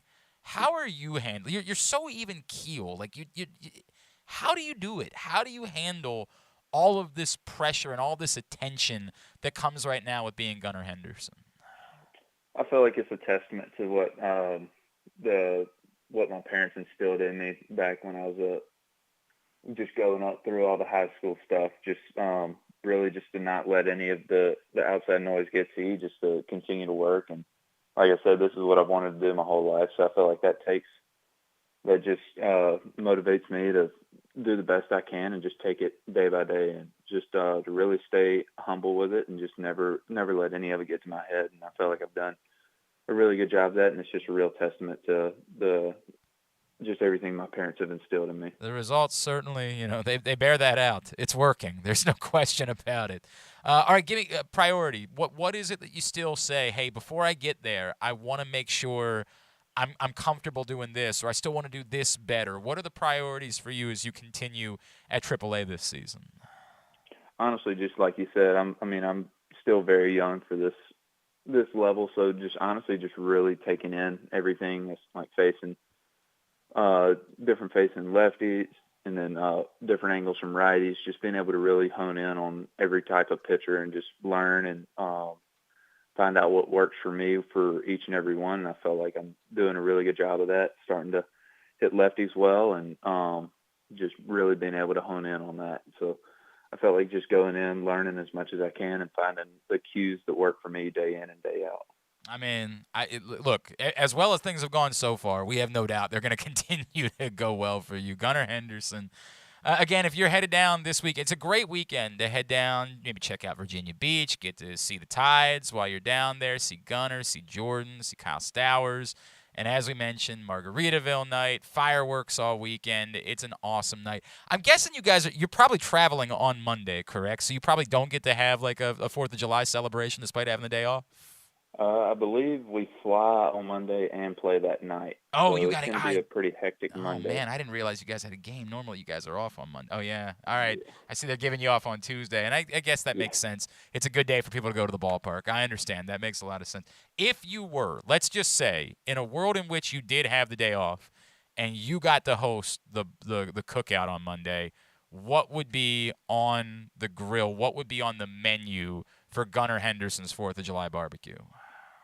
4th of July barbecue. I would just have to go standard some some hamburgers. I mean, you're gonna get can't me, really go wrong with that. brother. Cheeseburgers, just throw those on the grill and have a good time out there. So. You ain't gonna get me to say a negative word about it. You ain't gonna get me to say anything about it, man. Gonna remind me, Twitter, Instagram, where are Orioles fans giving you a follow? Instagram and Twitter. That's honestly my only two social media platforms. So. It's G_Henderson2 on Twitter, correct? That is correct for Twitter and Instagram, G_Henderson002. Give him a follow in those spots. Hey, man, look, first of all, enjoy the birthday. I hope you find something that you enjoy while you're out there. Yeah. I hope there's something that you say, hey, look, this might be for me. I might be a red wine man. I might go enjoy a steak and a red wine in the future. A happy birthday, continued success to you, and thank you as always for taking the time for us, man. We really enjoy these conversations. Thank you, and thank y'all so much for having me. Gunnar Henderson, just a step away, and continues to just mash. I mean, just absolutely mash. I saw these numbers, by the way. Hang on a second. This was, I got to find it now. Damn it. Nathan Ruiz 10 minutes ago pointed out. Nope, sorry, that's not the one that I was looking for. Damn it! Oh, O's Observations. Here it is. O's Observations on Twitter. Gunnar Henderson since May 1st is hitting his slash lines 325, 447, 595 with 9 home runs and 8 stolen bases. Now, I get it. It's not likely that somebody's going to keep up those paces for 162 games, but he played that out and said, let's just say you take from, and by the way, it's not a small sample size. This is the better part of 2 months that we're talking about. If you were to project those numbers out over 162 games, obviously the averages would all stay the same because that's the way that averages work. So it'd still be slashing 325, 447, 595. But it would involve 39 doubles, 32 home runs, 116 RBI, 123 walks. And he knows there's still a lot he has to work on. Like he's saying, I got to see righties differently. I got 123 walks to 141 strikeouts. So he'd still probably want to cut down the strikeouts a little bit. Not like that's insane for a power hitter in baseball, but he'd want to cut that down a little bit. And 28 stolen bases. Now I get it. That's first of all, it's in the minor leagues. Second of all, it's a sample size in the minor leagues. It's not a major league season. But you can't help but get a little carried away in how Gunnar Henderson's role could be as we start talking about who are what's Austin Hayes' role look like in all of this. Gunnar Henderson has the chance to be a particularly high-level player within the course of the Orioles' rebuild coming to fruition. Not just a piece, but the bat has been so good that you start thinking like, no, he could be even more than that. Like, for some reason, Ben Zobrist is what comes to mind when I'd have to go back and double check on Ben Zobrist numbers. I don't know why it is that's the first name that jumped to mind when I thought about that. But yeah, the power numbers would be far more significant than Ben Zobrist if he were to be hitting 30 home runs. Actually, all the numbers would be more significant. Imagine that. Yeah. Imagine all of the numbers. And again, it's a small sample size, so it's probably unfair. But imagine that. Man, who would be a more fair comparison? If he were to stick at third base, would it be Evan Longoria? Ooh, that would be. I don't think defensively, Evan Longoria was a special defensive third baseman, so that's probably a little bit unfair. Longoria's numbers, at his height, he was hitting in the neighborhood of 30 home runs per season. Devin Longoria never hit 300. I'm actually a little bit surprised by that. I would have expected that he had 294. Chipper Jones. God, I mean that's absurd. I mean that's I know. Who do we have? I feel like we had maybe Jim Bowden on, and Stan was talking about a comparison with Chipper Jones because Jim Bowden is also absurdly high on Gunnar Henderson, just ridiculously high on him. And Jim Bowden was like, "Yeah, ease up on all that." Like, we're not going there. Chipper Jones once hit 364. Holy cow. Once hit 364. 45 homers. Well, that was in 1999. Yeah, I mean, I understand. But he still was, I mean, a couple years after that, he was... Still hitting third. I get it. You would say, hey, the time... Yeah. Let's be honest. That probably matters. He hit 364, though, in 2008. In 2008, that deep in his career is in 364. So he was like, let's ease up on Chipper Jones, but really good. Like, really, really good. It's hard not to get carried away. Hard not to get carried away when you think about Gunnar Henderson. All right, let's get a tidbit. Tidbit brought to you today by the Stay on the Fan Variety Hour. Speaking of Stan, he and Luke did a special show last night on Facebook Live, sort of just getting caught up talking baseball. You can find that right now, facebook.com/PressBoxSports, PressBoxOnline.com/video, or YouTube.com/PressBoxOnline. All right, so the big news out of last night, the Orioles clinched their first winning month since August of 2017. That is a thing that happened. Yes, and so they actually ended that month, August 2017, on a 7-game winning streak. And the last win of that win streak actually being against Seattle, oddly enough, on August 30th of 2017. Okay. They were 68 and 65 at the time. How many of the starting 9 in that lineup do you think you could name? In 2017? Yes. I mean, that was still, Adam Jones. That was still... Yes, he was. 17 would have still been... 17... Would you like to know who started? The pitcher, you mean? Yeah. Sure, you can tell me. Yeah. You want to try, I guess? No, I know now you started to say Ubaldo Jimenez. Yeah. I mean, that, again, like 17, it was still mostly the core was still together because we didn't realize how bad they were. They were 3 games above 500 entering September. Right. So, I mean, we're still talking about Manny Machado. Yes. We're still talking about 17, I think, is still J.J. Hardy. No. Sorry, clicked away. He was gone. Scope for sure. Yeah, Hardy was not. Yeah, Scope though. Yes, Scope was. 17. Machado, Jones, Scope. That was your 2-3-4 right there. Yeah, I mean, like that's the. God, now I got to remember who specifically was there in 2017. Yeah. Chris Davis, of course. Davis, yes. Davis batting 6th. Oh, God. Was Trey Mancini up by that point? Yes, he was. Okay. Trey Mancini was playing left field on August 30th, 2017. Now it's going to get hard, right? He's batting 5th, ahead of Chris Davis. Yeah, there's a couple. Trumbo. Was Trumbo? Yep, yeah, Trumbo. Designated hitter, batting 7th. Seth Smith. No, not Seth Smith. Caleb Joseph. Caleb Joseph didn't start, but he did come in to relieve So then Wellington Castillo. Yes, Wellington Castillo went 4 for 4 in this game at 3 RBIs. Okay, and you're what missing the leadoff guy and the 9. Can you give me positions? Oh, he was playing shortstop. Shortstop. And the right fielder. Shortstop. The right fielder, I'm not it sure. Wasn't Ryan Flaherty, was it? No, it wasn't. Shortstop, I think you should get. I should get? Nah, I mean, it's tough. I think he was new this year in 2017. New. And he was good in 2017 and bad in 18. Good in 2017, bad in 18.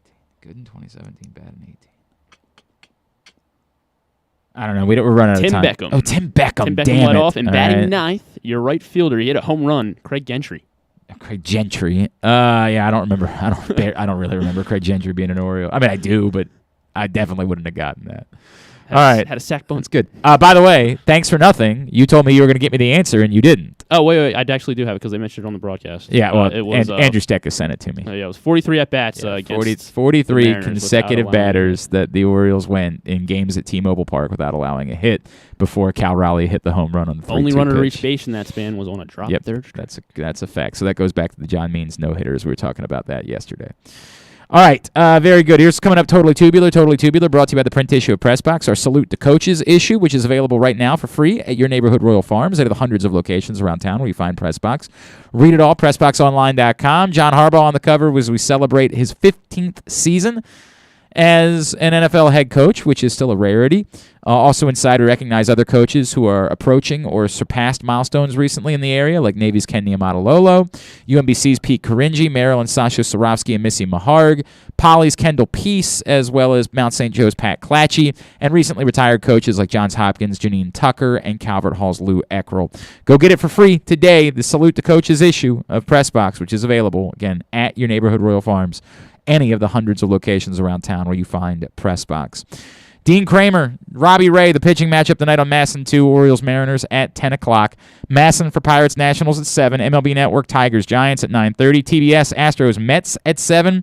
ESPN Wimbledon coverage continues right now. Rafael Nadal's been in a bit of a tussle so far today. Coming up a little bit later on, parts 3 and 4 of 37 Words, which is their Title IX documentary. That's tonight at 8 and 9 o'clock. And then a friendly between the U.S. women and Colombia at 10 o'clock. ESPN 2 for the Atlanta Dream and Washington Mystics at 7 tonight. The USA Network for WWE NXT tonight at 8. Some non-sports highlights? Not a ton. Superman and Lois on the CW, Season 2 finale. I did not know it was a thing. Yeah. Let's see. James Corden's still out in London. He's got Vin Diesel on and Ed Sheeran. Okay. Sure, package deal. And then Steve Carell will be on Jimmy Fallon. All right, that's rough. Rough evening. Rough evening. Deadliest Catch at 8, dude. People like that. That's a show people like. Okay. It's not for me, but I don't know. I don't think I would hate it, actually, if I watched it. Catfish is on MTV, and followed by Teen Mom. No, it's going to be a no. It's going to be a no for me, dog. All right, thanks today to Gunnar Henderson. Thanks also to Darius Victor. Thanks to Matt Hamilton. And thanks to Conor Orr from SI. We'll get it all up in the greatest hits section of the tab at GlennClarkRadio.com. And on the program tomorrow... hopefully a Stop at Bowie. Cool. Drew Forrester will join us. Yeah. It's a big sell for the Wednesday program. Thanks to everybody at PressBox, all of our great sponsors and partners, including Glory Days Grill, Royal Farms, the Charm City Match, Grade 8's Memorabilia, the FanDuel Sportsbook at Live Casino and Hotel Maryland, your Baltimore Orioles, and your local Toyota dealer and buyatoyota.com. Thanks to Griffin at Griffin_Bass. Thanks to Ryan at RexSpexRyan. Follow us at Glenn Clark Radio, Twitter, Instagram, and TikTok. Have a great Tuesday evening. Go Birds. Duke sucks. Ohio State sucks too. If you are with us on video, give us a minute. Go back to where you started. YouTube, Facebook, wherever. The PressBox page. If you're with us on audio, do nothing. We'll be right back with Simply the Bets.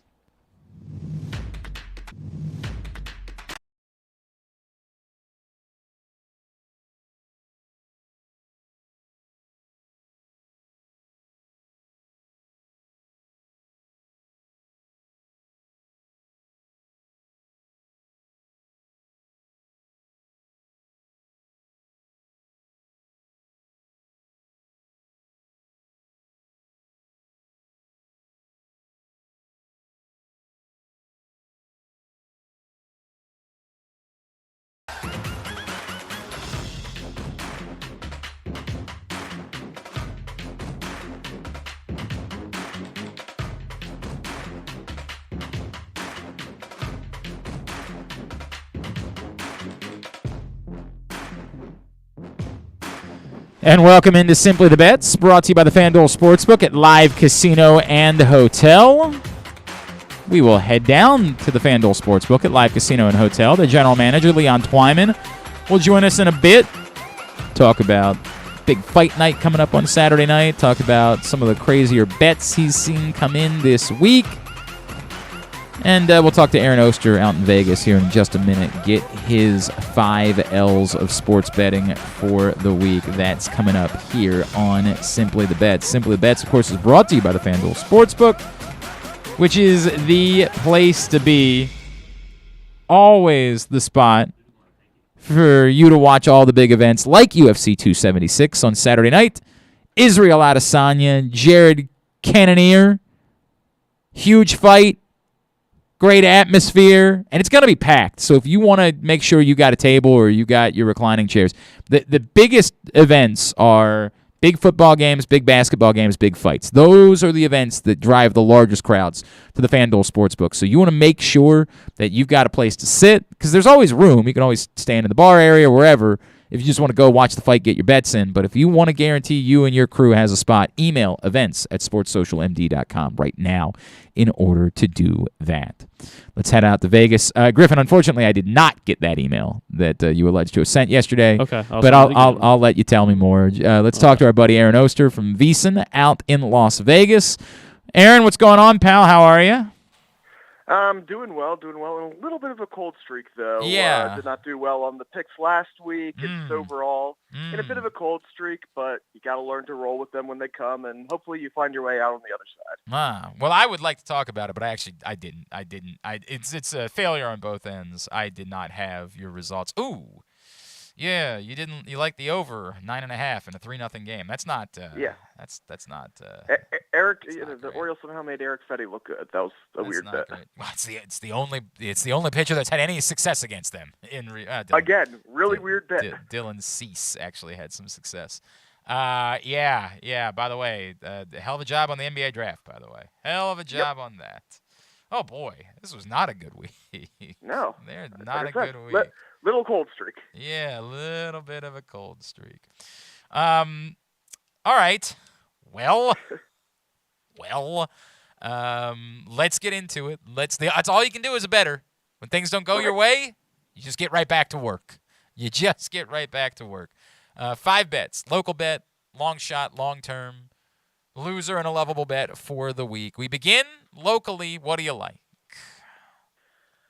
So obviously looking at the Orioles-Mariners game today, and I'm actually looking at the total for the first 5 innings of the game. Both Dean Kramer and Robbie Ray, who are the 2 pitchers today, have been really lights out over the last few starts. Robbie Ray, obviously, last year's Cy Young Award. He started off slowly, but has finally rounded into form. He's been really good over his last 3 starts, and Dean Kramer's been great. Yeah. Since small sample size. We got to keep saying that. Small sample size. But small sample size, yes, but he's been great early on. Plus, you have the Mariners starting to deal with all of those suspensions after those brawl. They will have a little bit of a limited lineup today. And I'm not quite as confident as the full game today, not quite as confident in either bullpen. But I don't know why you wouldn't be confident in the Orioles bullpen. It's like the greatest assembly. It's like the 4 horsemen out there. My God, the Orioles bullpen is insane. But there are 2 sides to it. Oh, okay, that's fine. So I could see this game start to pick up after the starters depart. But if you're looking just at the first 5, the total is 4.5. I really like the under in that one. So give me under 4.5 in the first 5 innings, laying -144. All right, under. Give me the number one more time. Under 4.5 in the first 5 innings. All right, under 4.5 for the first 5 innings is the number that Aaron likes. I don't have a thought on that. Like, it's so random to me. The Orioles bats are so red hot that, like, I don't know what to say. I get it, though. They're facing Robbie Ray. I understand. I certainly understand why you'd like the under in that situation. All right, let's move on. Give me the long term. Give me the futures bet that you like so bad for this week. All right, this one's a bit of a speculation play, and I can't believe I'm saying this because I'm trying to get out ahead of a possible Baker Mayfield move in a positive way. And that sounds weird to say, but right now the Seahawks win total is 5.5. Last year they went 7-10, and that was with Russell Wilson, but for most of the season it was with a very banged up, very limited Russell Wilson, and they managed to win 7 games. Right now, they look like a bad team because right now they might have Geno Smith starting for them. If, though, they get Baker Mayfield, who, with all of his warts, is a competent quarterback, they do have a team around them that can absolutely get some wins here, especially with a total as low as 5.5. They also have a really favorable schedule. 4 of their home games are against the Falcons, Panthers, Giants, and Jets. So all you have to do is pick off, they're going to be favored in all of those games. They'll be favored in a couple others. They play the Lions on the road. And then, pick off a couple of the division games because the NFC West always does that no matter how good or bad teams are. So as long as they have a competent quarterback there, which, again, I do believe Baker Mayfield is at least a competent quarterback, I could absolutely see them going over 5.5 and getting around that 7-10 number that they were last year. But why is it that you feel that Baker Mayfield ends up in Seattle? Well, that's where all the buzz is right now. First of all, it's just about the only spot that makes sense for him at the moment. There is a lot of smoke out there that they are interested in him. They've done their homework. And there's even been talk, I believe it was late last week, that the Seahawks are even willing to pay him. They would give him an extension on the contract if they traded for him, which I don't know if I agree with if I'm the Seahawks, but that report is out there. I don't think the Panthers end up, when all is said and done, I don't think it makes sense for the Panthers. Why? Even if the Panthers have Baker Mayfield, they're not going to be anything. I don't even think they get to the 7 wins the Seahawks could get to. But with DK Metcalf, with Tyler Lockett, with the team around them, I think the Seahawks could use a real quarterback. Well, I think a lot of teams could use a real quarterback, but oh man.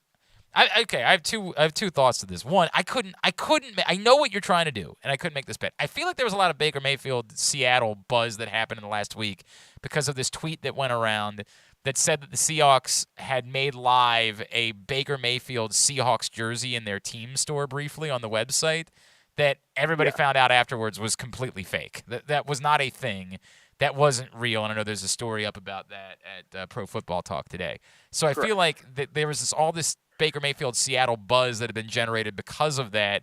And I think it's the other way. I think that thing was made, the fake was made after the buzz came out. But where did the buzz come from then? Like I said, there was a report. I can't remember who had the report. It was one of the national reporters said that the Seahawks are interested and would even be interested. Oh, it was in signing him Josina. to a All right, long-term deal. I found it. Yeah. It was Josina. Okay. I mean, that's I don't know. I guess that happened last weekend, and I just sort of glossed over it. All right. I mean, look, I get it. I would make the same argument. The argument that you just made for Carolina, I would say the exact same thing. Seattle ain't winning that division with Baker Mayfield as their quarterback. That ain't happening. Like they're in a real rough spot in the division that they're in for Baker Mayfield to be their quarterback. I think it would be nuts for them to make such a commitment. In an odd way, what I would disagree about is that I think Carolina could at least say, hey, if Tom Brady somehow got hurt or if he retires at the end of the year, we could win something in the next 3 years because that division is a disaster. Like there's just nothing there. And other than Tom Brady, that's the only thing that exists in the NFC South is that one team has Tom Brady. But who knows what the future is of that? Baker Mayfield in 3 years in the NFC South, I mean, could be the best quarterback by that point in that division. I'm not saying he will be, but it's possible. Whereas it's far more difficult to fathom that in the NFC West. So I don't know. I mean, look, I still think that teams would be better off having a quarterback than not having a quarterback. I think it's a super weird bit that there are teams that will be going into the season without a quarterback. I get it. There's only so many of them. So in that way, sure. I mean, like they could do it, but boy, it would be very weird. It's weird to not have a quarterback. It's weirder to commit to someone as your quarterback that kind of immediately says we're not going to be able to do this. We can't really compete for something of significance. So it's tough. It's very tough. All right, let's move forward. Your long shot bet. Sorry, long shot. Yes, your long shot bet. I remember how to talk. It's your underdog for the week. Who do you like? This is the time of year now that basketball, now that hockey's over, and we just have baseball and some other stuff. I'll get to that in my love a little bit later. I really start diving into some of the more exotic NFL markets, whether it's awards, whether it's kind of prop bets overall. And one is jumping out to me as a long shot, and that's in the most passing yards in the regular season market. Right now, Derek Carr is 12-1 for most passing yards. And when you look at most passing yards, you're either a Hall of Fame quarterback, Tom Brady won it this past year, Drew Brees won it like every year he was ever a quarterback, or there's kind of a formula to it. One, you're a strong-arm quarterback, ding, for Derek Carr. B, you got weapons around you. You had that with Jameis Winston, for instance, with Godwin starting to break out that year and Mike Evans. And obviously, now you have Devontae Adams. Yep. You have Darren Waller. You actually have a pretty good receiving core there. The other thing that you see both in 2020 and 2019, when it was Jameis Winston and Deshaun Watson having the most yards, you're behind a lot in these games. You're passing a lot. And I expect the Raiders, who don't have a great defense, to be behind in a lot of these games. I wouldn't be surprised if Derek Carr throws more than any other quarterback. This is especially, Josh McDaniels is now the head coach there. So you kind of have a formula there where you can absolutely see Derek Carr, no matter how the Raiders do, put up a lot of numbers this season. So at 12-1, I actually really like this play. Okay. I don't hate that one, actually. I like Justin Herbert, honestly, of that group, because I know the Chargers got better defensively, but it just still feels like there's something about the Chargers they're going to be throwing constantly. It's all they do is they throw. So I kind of like Justin Herbert there, but everything about Derek Carr makes sense. And at 12-1, why not? It's weird how those odds work. They have 4 quarterbacks at 8-1, 4 quarterbacks at 12-1, 2 quarterbacks. Like, it's just weird how the odds work for most passing yards for this season. Stafford, Brady, Herbert, and Mahomes all 8-1. Then Burrow, Carr, Prescott, and Josh Allen at 12-1. Aaron Rodgers, Russell Wilson at 16-1. All right, Aaron Oster is with us from VEASAN out in Vegas, giving us his 5 L's for betting this week on Simply the Bets. Next up, Aaron, give me the bet that you say do not do it, no matter how tempted you are. If a snake approaches you with this piece of fruit, say, no, I won't do it. What's your loser bet for the week? It's getting a little harder to find these now that we're kind of past a lot of the sports where there would be prohibitive favorites that I could fade a little bit. But there's one that I think people are a little out of control about. It's a very long-term loser, as the odds kind of just came out. The Clippers are co-favorites to win the NBA title. I understand they've got John Wall, dog. Yeah. I don't know if you heard. That's championship, baby. Like, that's right. You get and odds actually moved at some books, like not significantly, but they've actually moved when John Wall was added, which why? Yeah, it doesn't make any sense at all. I can't get around it. It makes no sense. So, yeah, it's like I understand the theory behind the Clippers. If everybody is healthy, if everything works together, well, then they're the Clippers. They have Kawhi, they have Paul George, and everything. And I understand why they have good odds.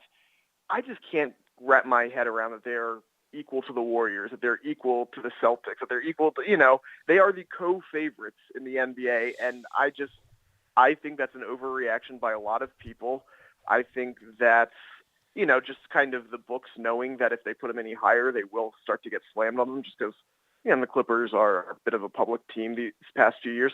And that's still weird to say, Clippers as a public team. So I don't think you're getting any value at all. Like, if you tell me the Clippers, if everything goes right for them, they win, okay, sure, maybe.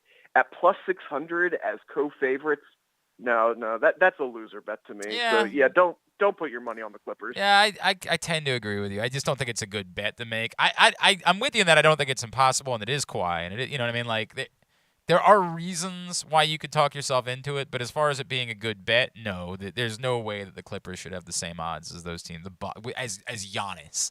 There's just no way that the Clippers should have those odds, so I'm with you on that. And then finally, the one that you love, the one that you say, cancel your vacation.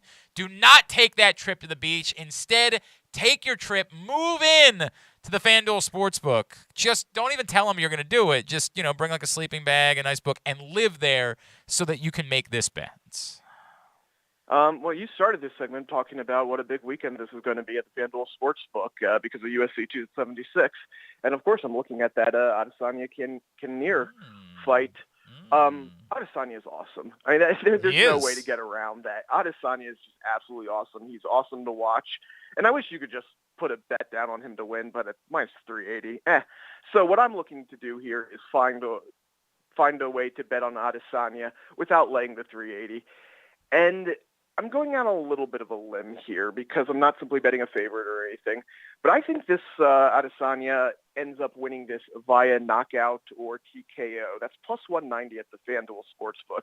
And even though Adesanya has been fighting to decisions lately, you got to look at the style of the other fighter. Kinnear is very, I don't want to say reckless, but extremely aggressive. He goes for the knockout, and he knows that if this fight goes the distance, Adesanya is probably going to win because Adesanya is he's too good of a strategic fighter. If this has gone the distance, it probably means that Adesanya has been dancing around. He's been getting the kicks in. He's kind of been doing MMA's version of the Floyd Mayweather thing, which we've seen in the past couple fights for him. So I think Kinnear is going to do everything he can to try to knock him out. And I think he's going to leave himself open at some point in this fight for Adesanya to catch him with a knockout. He's not just Floyd. He absolutely can get the knockout. We've seen it a little less recently, but 2 of his past 6 fights have ended in knockout. And you also look at this kind of overall, you look at the full market for this fight. And when you're looking at the go the distance numbers, that it's a minus 136 for it to not go the distance to end within the 5 rounds. And if you're assuming Adesanya, he's not going to get a submission. Jesus. What's that? Why would he? I mean, he's not going to get a win by submission. Right, exactly. He's not going to get a win by submission. So you put all of those things together. I think plus 190 is really good value, and it wouldn't surprise me if that number gets lower to plus 150, plus 140 by the time the fight starts. So yeah, Adesanya by knockout or TKO plus 190. All right. I mean, it's one that I was, because I do these videos for Live Casino and Hotel, and I was trying to find a way to make some money on this fight, and it's something that I was certainly exploring. But God, just getting plus money on him going the distance when all he ever does is go the distance is just, it's tough. It's tough. It's tough for me when he's gone the distance in 4 of his last 5 fights and 6 of his last 8 to then look and say, you can get plus money on him going the distance?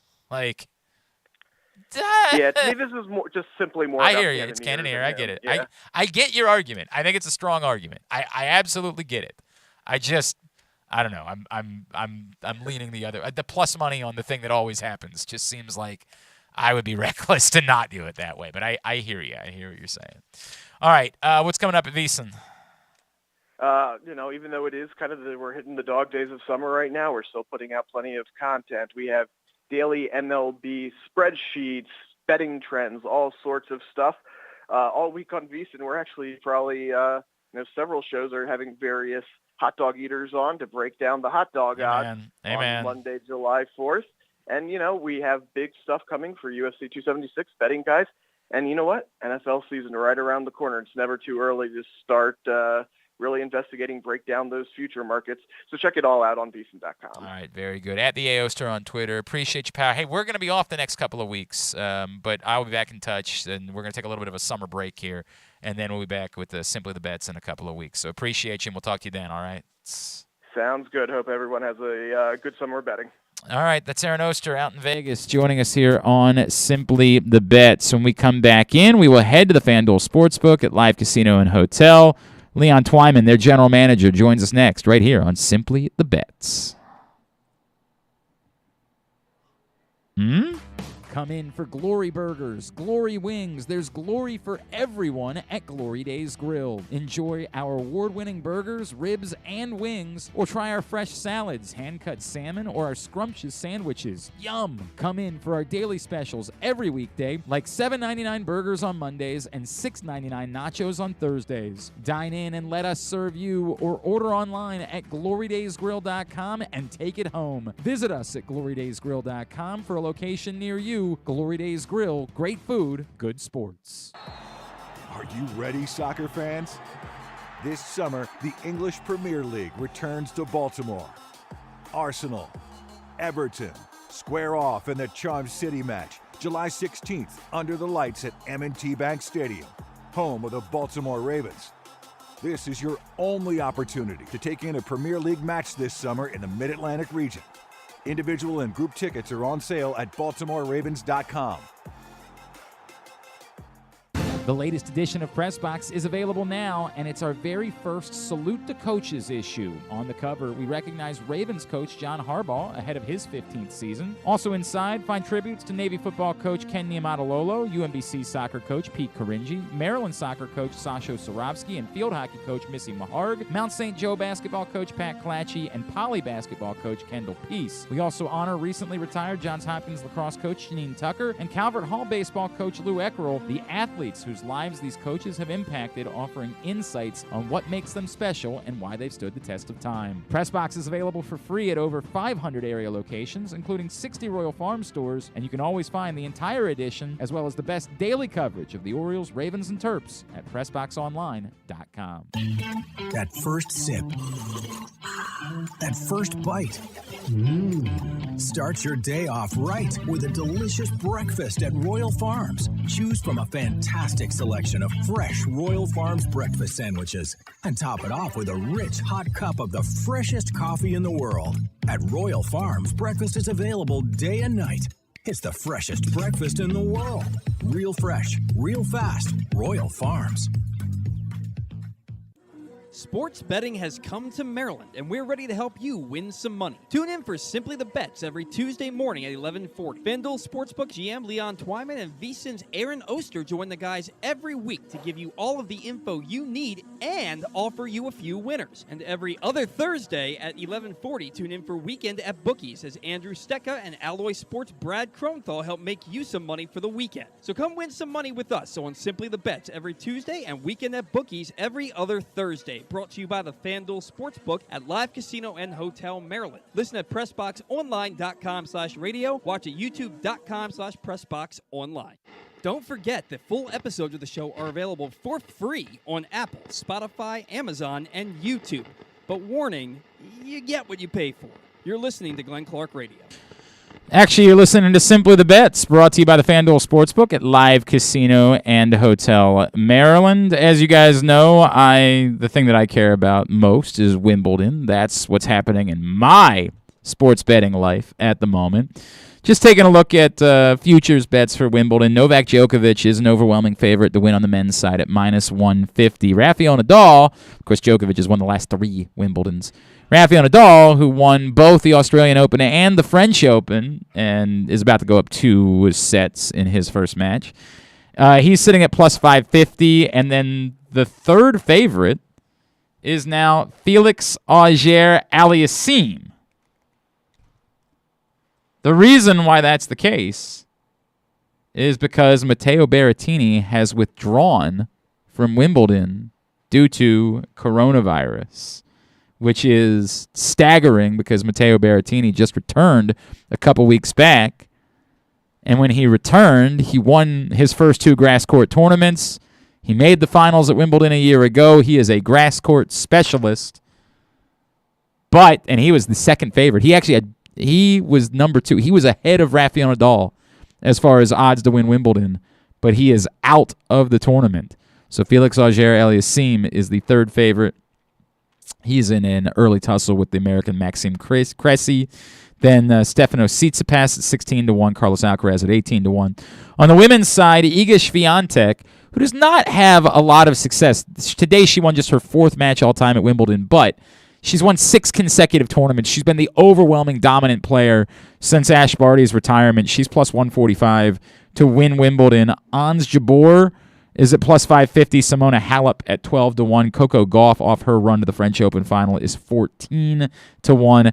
And in action a little bit later on today, she's now 40 years old, but she's still the greatest player of all time, and who knows, as she returns to competitive tennis a year later, Serena Williams 26-1 to win Wimbledon. Those are some of the odds that are out there. Let's head down to the FanDuel Sportsbook. That's where our buddy, the general manager of the FanDuel Sportsbook at Live Casino and Hotel Maryland, is standing by. He's our pal, Leon Twyman. He's with us here on Simply the Bets. Leon, what's going on, buddy? Hey, how's it going, man? So if I were to show up at like 6 a.m. tomorrow to try to make Wimbledon bets on those 61 self-service kiosks, I know I'd be lonely, but how lonely would I be? Are there other weirdos like me who are coming in at odd hours to make Wimbledon bets? Actually, when it comes to tennis, that's when you see a lot of those odd wagers come in as overnight or very early morning. So you most likely would not be alone. All right. When you say odd, is there one particular that's been put in that stands out to you that you're like, really? What are you doing there exactly, guy? Honestly, I have not seen anything crazy come in this week. All right. Well, that's disappointing. Yeah, and I've been monitoring, I've been watching, waiting, and there's nothing that's been standing out that's been too crazy. Anybody who was a big winner this week? Anybody in particular who, you had to grin and bear it because you just lost? Actually, we did have I think it was a $25,000 payout, but wow, that was some parlays and whatnot. It wasn't a single bet, so someone definitely got lucky with that. Well, hey man, do you know how many parts of the parlay it was? I believe it was 10. Shoo! Whenever I hear about one of the Leon, because we do like a tidbit type of every now and then, Griffin will pull out some crazy parlay that hit. And I'll say to myself, this has to be someone who plays lots of parlays, right? Like, there's just no way that you just woke up one day and you were like, I'll randomly put these 8 super nonsensical things together. Like, I feel like whenever I hear about somebody who hits a parlay like that, it's got to be someone. It's almost like playing the lottery for them. Like, they just put in parlays all the time and hope that one of them might work out. That's exactly what I think. I agree. There's no way you just wake up and say, you know what, this is going to hit today. I'm going to put this one parlay bet in, and I'm good. Here's what I'm gonna do. I'm gonna wake up this morning. I'm gonna bet the Phoenix Mercury. I'm gonna bet the Cubs. I'm gonna bet Scotty Scheffler. There's just you got to be someone who's just throwing stuff against the wall constantly in order for that to happen. For sure. And I definitely want to see their win-loss statement on that too. Right? Oh yeah, the odds. They're like, yeah, we hit on a $25,000 parlay, which almost covers the amount of money we spent on parlay bets. Leon, I know the big event this week is UFC 276 on Saturday night, and I keep reminding people when it comes to big fights and Israel Adesanya in action on a holiday weekend, that qualifies as a big fight on Saturday night. I'm guessing you guys are expecting a pretty big crowd. We are expecting a very big crowd, especially with this being a bigger fight for sure.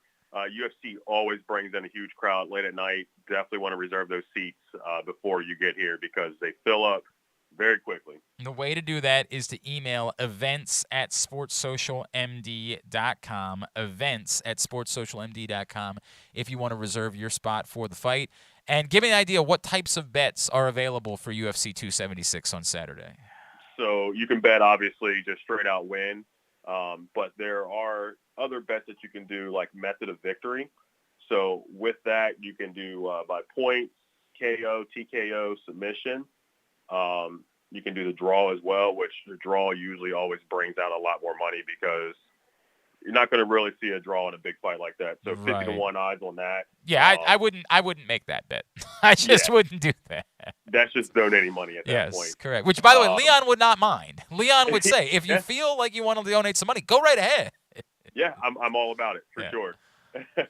But you also have will the fight go the distance? Yep. That's a no question.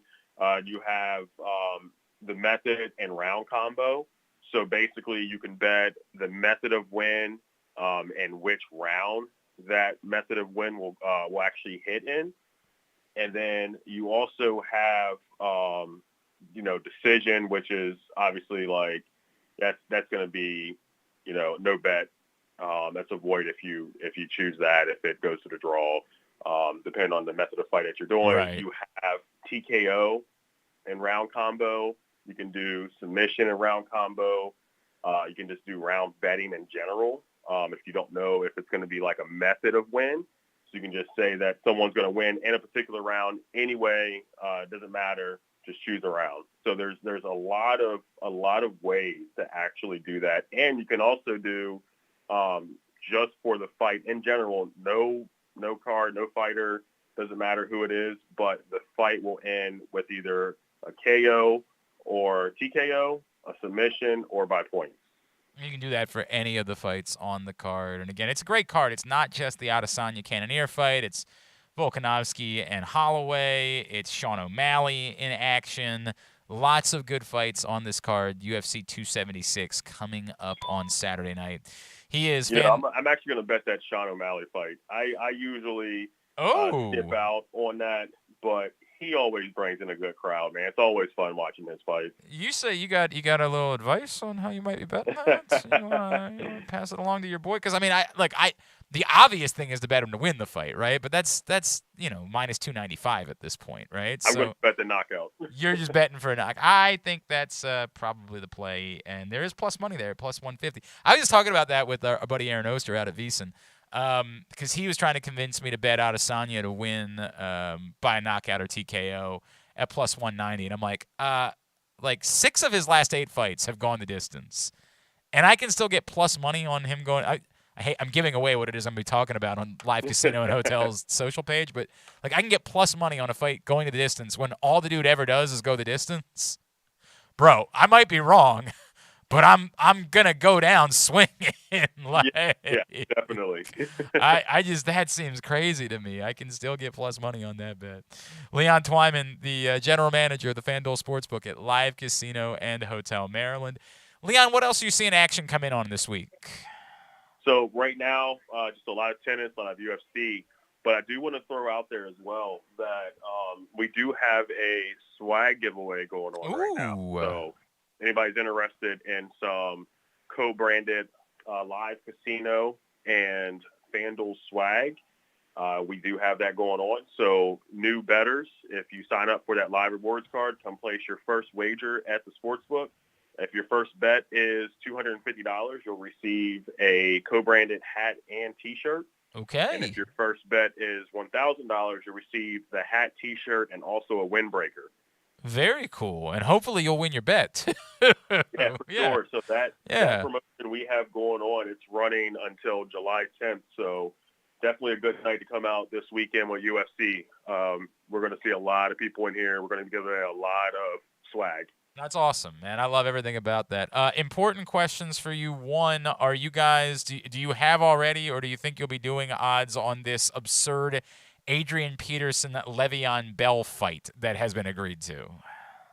I'm going to anticipate that we will have it. My God. I have not seen anything pop up for that just yet. I swear, I mean, I would have to think that Adrian Peterson would be the favorite, right? Like, yeah. I mean, look at the man. I mean, come on. How would he not be the favorite? I assume that Le'Veon Bell's 6 years younger, 5 or 6 years younger, right? My God, maybe I'm totally wrong about this. Maybe Le'Veon Bell's. Adrian Peterson's got to be pretty close to 40 now, right? Right. Adrian Peterson he's still only 37. Bell is 30 years old. He's 30 years old. So he's 7 years younger. He's 7 years younger, which is why but look at Adrian Peterson. Look at him. He's just a different type of human. Yeah, he definitely is, for sure. I don't know what that is. There's no way. This is not for me. This is the type of thing that I will watch the next day. Like, there is no chance I'll be watching it live, unless, of course, you're showing it in the FanDuel Sportsbook, and then I might reconsider at that point and make the trip down.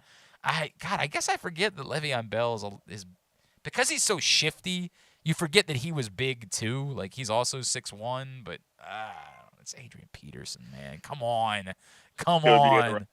Think about how hard you have to punch Adrian Peterson in order to get him down. Jesus. Jesus. Nobody could tackle the man. I'm going with Adrian Peterson there. And anything else that people should be knowing about as they head down towards the FanDuel Sportsbook this week? Right now, like I said, we just have swag giveaway going on. We have 61 self-service kiosks open 24/7. So if you come in after the sportsbook hours, which we are open Monday through Friday, 11 a.m. to 12 a.m., and Saturday and Sunday, we're open from 9 a.m. to 12 a.m. So if we're not there and you come after hours, utilize those kiosks. They're there for you. Oh, great. Sorry. Thank you. This is from Ed. Ed says, can you ask if they're doing odds on the hot dog contest? Are you? That's important. I don't believe we will have that. Oh, what I can definitely check to see if we will have that, but I don't believe if you do, message me, and I will make sure to promote that you can bet. Although, I mean, come on. How would we – like, Joey Chestnut would be what, minus 5,000 or something like that? How you betting that exactly? I guess maybe they could run props like you how could many like a hot spread, dogs? Yeah. How many wins by 10 hot dogs. Yeah, I guess maybe something like that could do it. But come on, he'd be such an overwhelming favorite. There's no way you could bet it. All right, buddy. Always appreciate you. Hey, we're going to be – I'll tell you more about the details, but we're going to take a short summer break here for the next couple of weeks as we are making a studio move. But we're going to be back in just a couple of weeks, and so we'll be back with you then. Always appreciate you. Thank you for taking the time, all right? All right. Sounds good. I appreciate it. I'll see you then. That's Leon Twyman, the general manager of the FanDuel Sportsbook at Live Casino and Hotel. I'm trying to find out if anybody has Adrian Peterson. Maybe I'm not giving nearly enough credit. I think just because of his style of play, I don't associate Le'Veon Bell with his physicality. I think it's interesting because Adrian Peterson has probably played more valuable football than Le'Veon Bell, like recently. Wouldn't you say? Recently? Like, who's played, you think, more meaningful football? I don't know what you mean by that. Time. Like, Adrian Peterson played in Washington. That wasn't meaningful football. I mean, he was getting the bulk of carries. I know, but it wasn't Bell wasn't doing anything for That's the what I'm trying to Ravens. figure out what you mean. So, by the way, the people that do have odds up so far have Bell as the favorite. I kind of like. I think you're right. I mean, Adrian Peterson, like, it looks like he's a guy with a chin. You know, just like, my God, it was so hard. He was so physical. You just don't associate Le'Veon Bell with that because you associate him with being the guy that caught the ball in space. You associate him with his shiftiness in the backfield and his patience as he waited for plays to develop. Whereas you associate Adrian Peterson with just barreling. And Adrian Peterson also strikes me as a guy that when he gets out there, he's not going to want to embarrass himself. He's going to make sure he I don't know if he was training hard. Le'Veon Bell seems like a guy they could just be doing it for the sake of doing it. He'll just show up and be like, I could probably throw some punches. I hate that this is a conversation I'm having because I have no respect for this thing being a thing.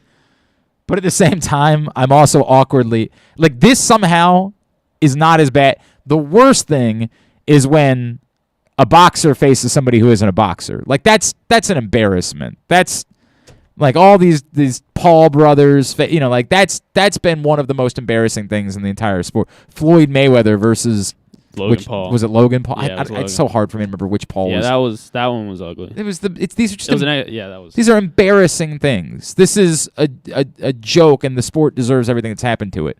In a weird way, two guys who both aren't fighters fighting against each other. Kind of more interesting. It's not interesting, but it's more interesting. And this one only because these are genuinely like world-class athletes that we're talking about. We're talking about two guys that were the absolute. Adrian Peterson is a Hall of Famer. Le'Veon Bell was on the path towards having a Hall of Fame caliber career. Clearly, that's done. I mean, he's not going to get anywhere close to it. Adrian Peterson's a Hall of Fame football player. He's truly one of the greatest players we ever saw play at that position. Frank Gore was just boxing. I don't remember that. Who did he fight? Why do I not remember that? It was like right before Christmas, I think. What? Oh, maybe I do remember that. Yeah, you knocked out Darren Williams. Oh, the basketball player. Yeah, that's right. That's right. That one did not get nearly as much attention. He didn't knock him out. He knocked him down. This is it's part of a card at the Lakers arena. The crypto.com arena. Yeah, whatever that. Yeah, exactly right. Like this is a big event that they're putting this fight on, which is so stupid, and I hate myself for how much I've been talking about it. Something. There's got to be another fight. This can't be the main event of that. Whatever this event is. Maybe Jake Paul will show up. Yeah, somebody like that. Oh God, that's so bad. Oh, I hate everything about it. But then that gives it, I think, gives it some validity. In other places, they've got Bell at -180 and Peterson at +140. That's according to Bet Online. It's probably gonna be, but won't it probably be like one of those exhibition things where it's like if it goes the distance, they don't declare a winner? Oh, 100%. So what are you betting on? Well, I mean, that's been the difficult thing about all these celebrity boxing matches, or when Mike Tyson's come out of retirement to fight. I've been like, look, man, the likelihood of somebody getting a finish is. Although we say that Nate Robinson got laid on his ass. I think those were technically real boxing fights. Like Jake Paul has a record, and Nate Robinson is now 0-1. Whereas the Roy Jones Mike Tyson thing was a pure exhibition. It was a pure exhibition. It was like and they said they were like no knockout. I mean, I don't know a ton about boxing. Well, this isn't really boxing either. This is something else. This is carnival barking is really what this is. All right, whatever. Let's get to Tidbet. What you got? All right, let's see. Let me find what I had. Good. Nothing like preparation. I have plenty. I have plenty of tidbits. We'll share one of them. All right, last Monday, so Paulo Banchero, he was +400 to be the first pick. Obviously ended up being the first pick, so someone threw $10K on him, and they made $50K on that +400. Or would you be willing to put $10K on an NBA draft? I don't have $10K to put. And then Peyton Watson, this was a good one. Peyton Watson from UCLA, he was +500 to be drafted in the first round. Someone put $400 on that, and he ended up being the final pick of the first round. Yeah, like in those situations, you always wonder if it's like, one, is it a wealthy person that's just throwing out all sorts of crazy bets? Is it somebody who knew something? Some insider. That's always the interesting thing about these events where like there is something to be known, right? Like I got one that clearly there's a limit to how much you can like the books that allow you to bet on like professional wrestling typically have a limit to how much you can bet or win betting professional wrestling. I remember before WrestleMania this year. They would have odds out for that? Yeah. They still do that? Oh, yeah. A lot of books offer odds for pro wrestling. But there's a limit. They just say, look, somebody knows. So somebody that works in WWE knows how this is going to go. So we're not going to allow you to come in and make like $1 million bet on something that you know the outcome of. But if you want to make a $20 bet, like we'll let you do that. But there are books that offer odds on like The Bachelor. There are books that offer odds on Survivor, on scripted shows. Yeah. And wrestling's a scripted show. So, at least wrestling's live. Like there are definitely a lot of people have to know how The Bachelor ends because there are camera people and there are why wouldn't you sneak off and try to make a quick bet on the side when you know what the result is? All right, so here's one that I don't know what this person was doing. So on Sunday, someone just essentially threw like 6 darts and they put $5 on it. So they took the Astros to win the 4th inning versus the Yankees, which they did. It was like, so this is like plus 300. Random. These are just a bunch of like random plus 300 bets. The Rays Pirates to be tied after 4 innings. It was. Okay. No runs scored in the 2nd inning of the A's Royals game. There were no runs scored. The Twins to lead after 2 innings versus the Rockies. The Cardinals to win the 2nd inning versus the Cubs. And then the Nats to lead after the 1st inning versus the Rangers. I mean, this has got to be somebody who's just making 1,000 random parlay bets. So but they put $5 on it and they made $11K. Yeah, good for them. Good for them. But it's just so bloody random. I don't have the words. I like this for one. it. So, how's your WNBA knowledge? Very deep. Would you be willing to put $7K on a 3-team parlay? No, I wouldn't be willing to put $7 on a 3-team parlay. They put $7,000 on a 3-team road underdog parlay on last Wednesday night. The Mercury, the Mighty Merc. Yeah, they won at Dallas, at the Dallas Wings. The LA Sparks won at the Seattle Storm, and the Mystics won at the Las Vegas Aces. All of them were road underdogs. There you go.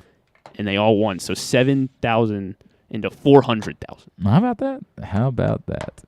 All right, very good. Thank you, Griffin. Thanks to Leon Twyman. Thanks to Aaron Oster.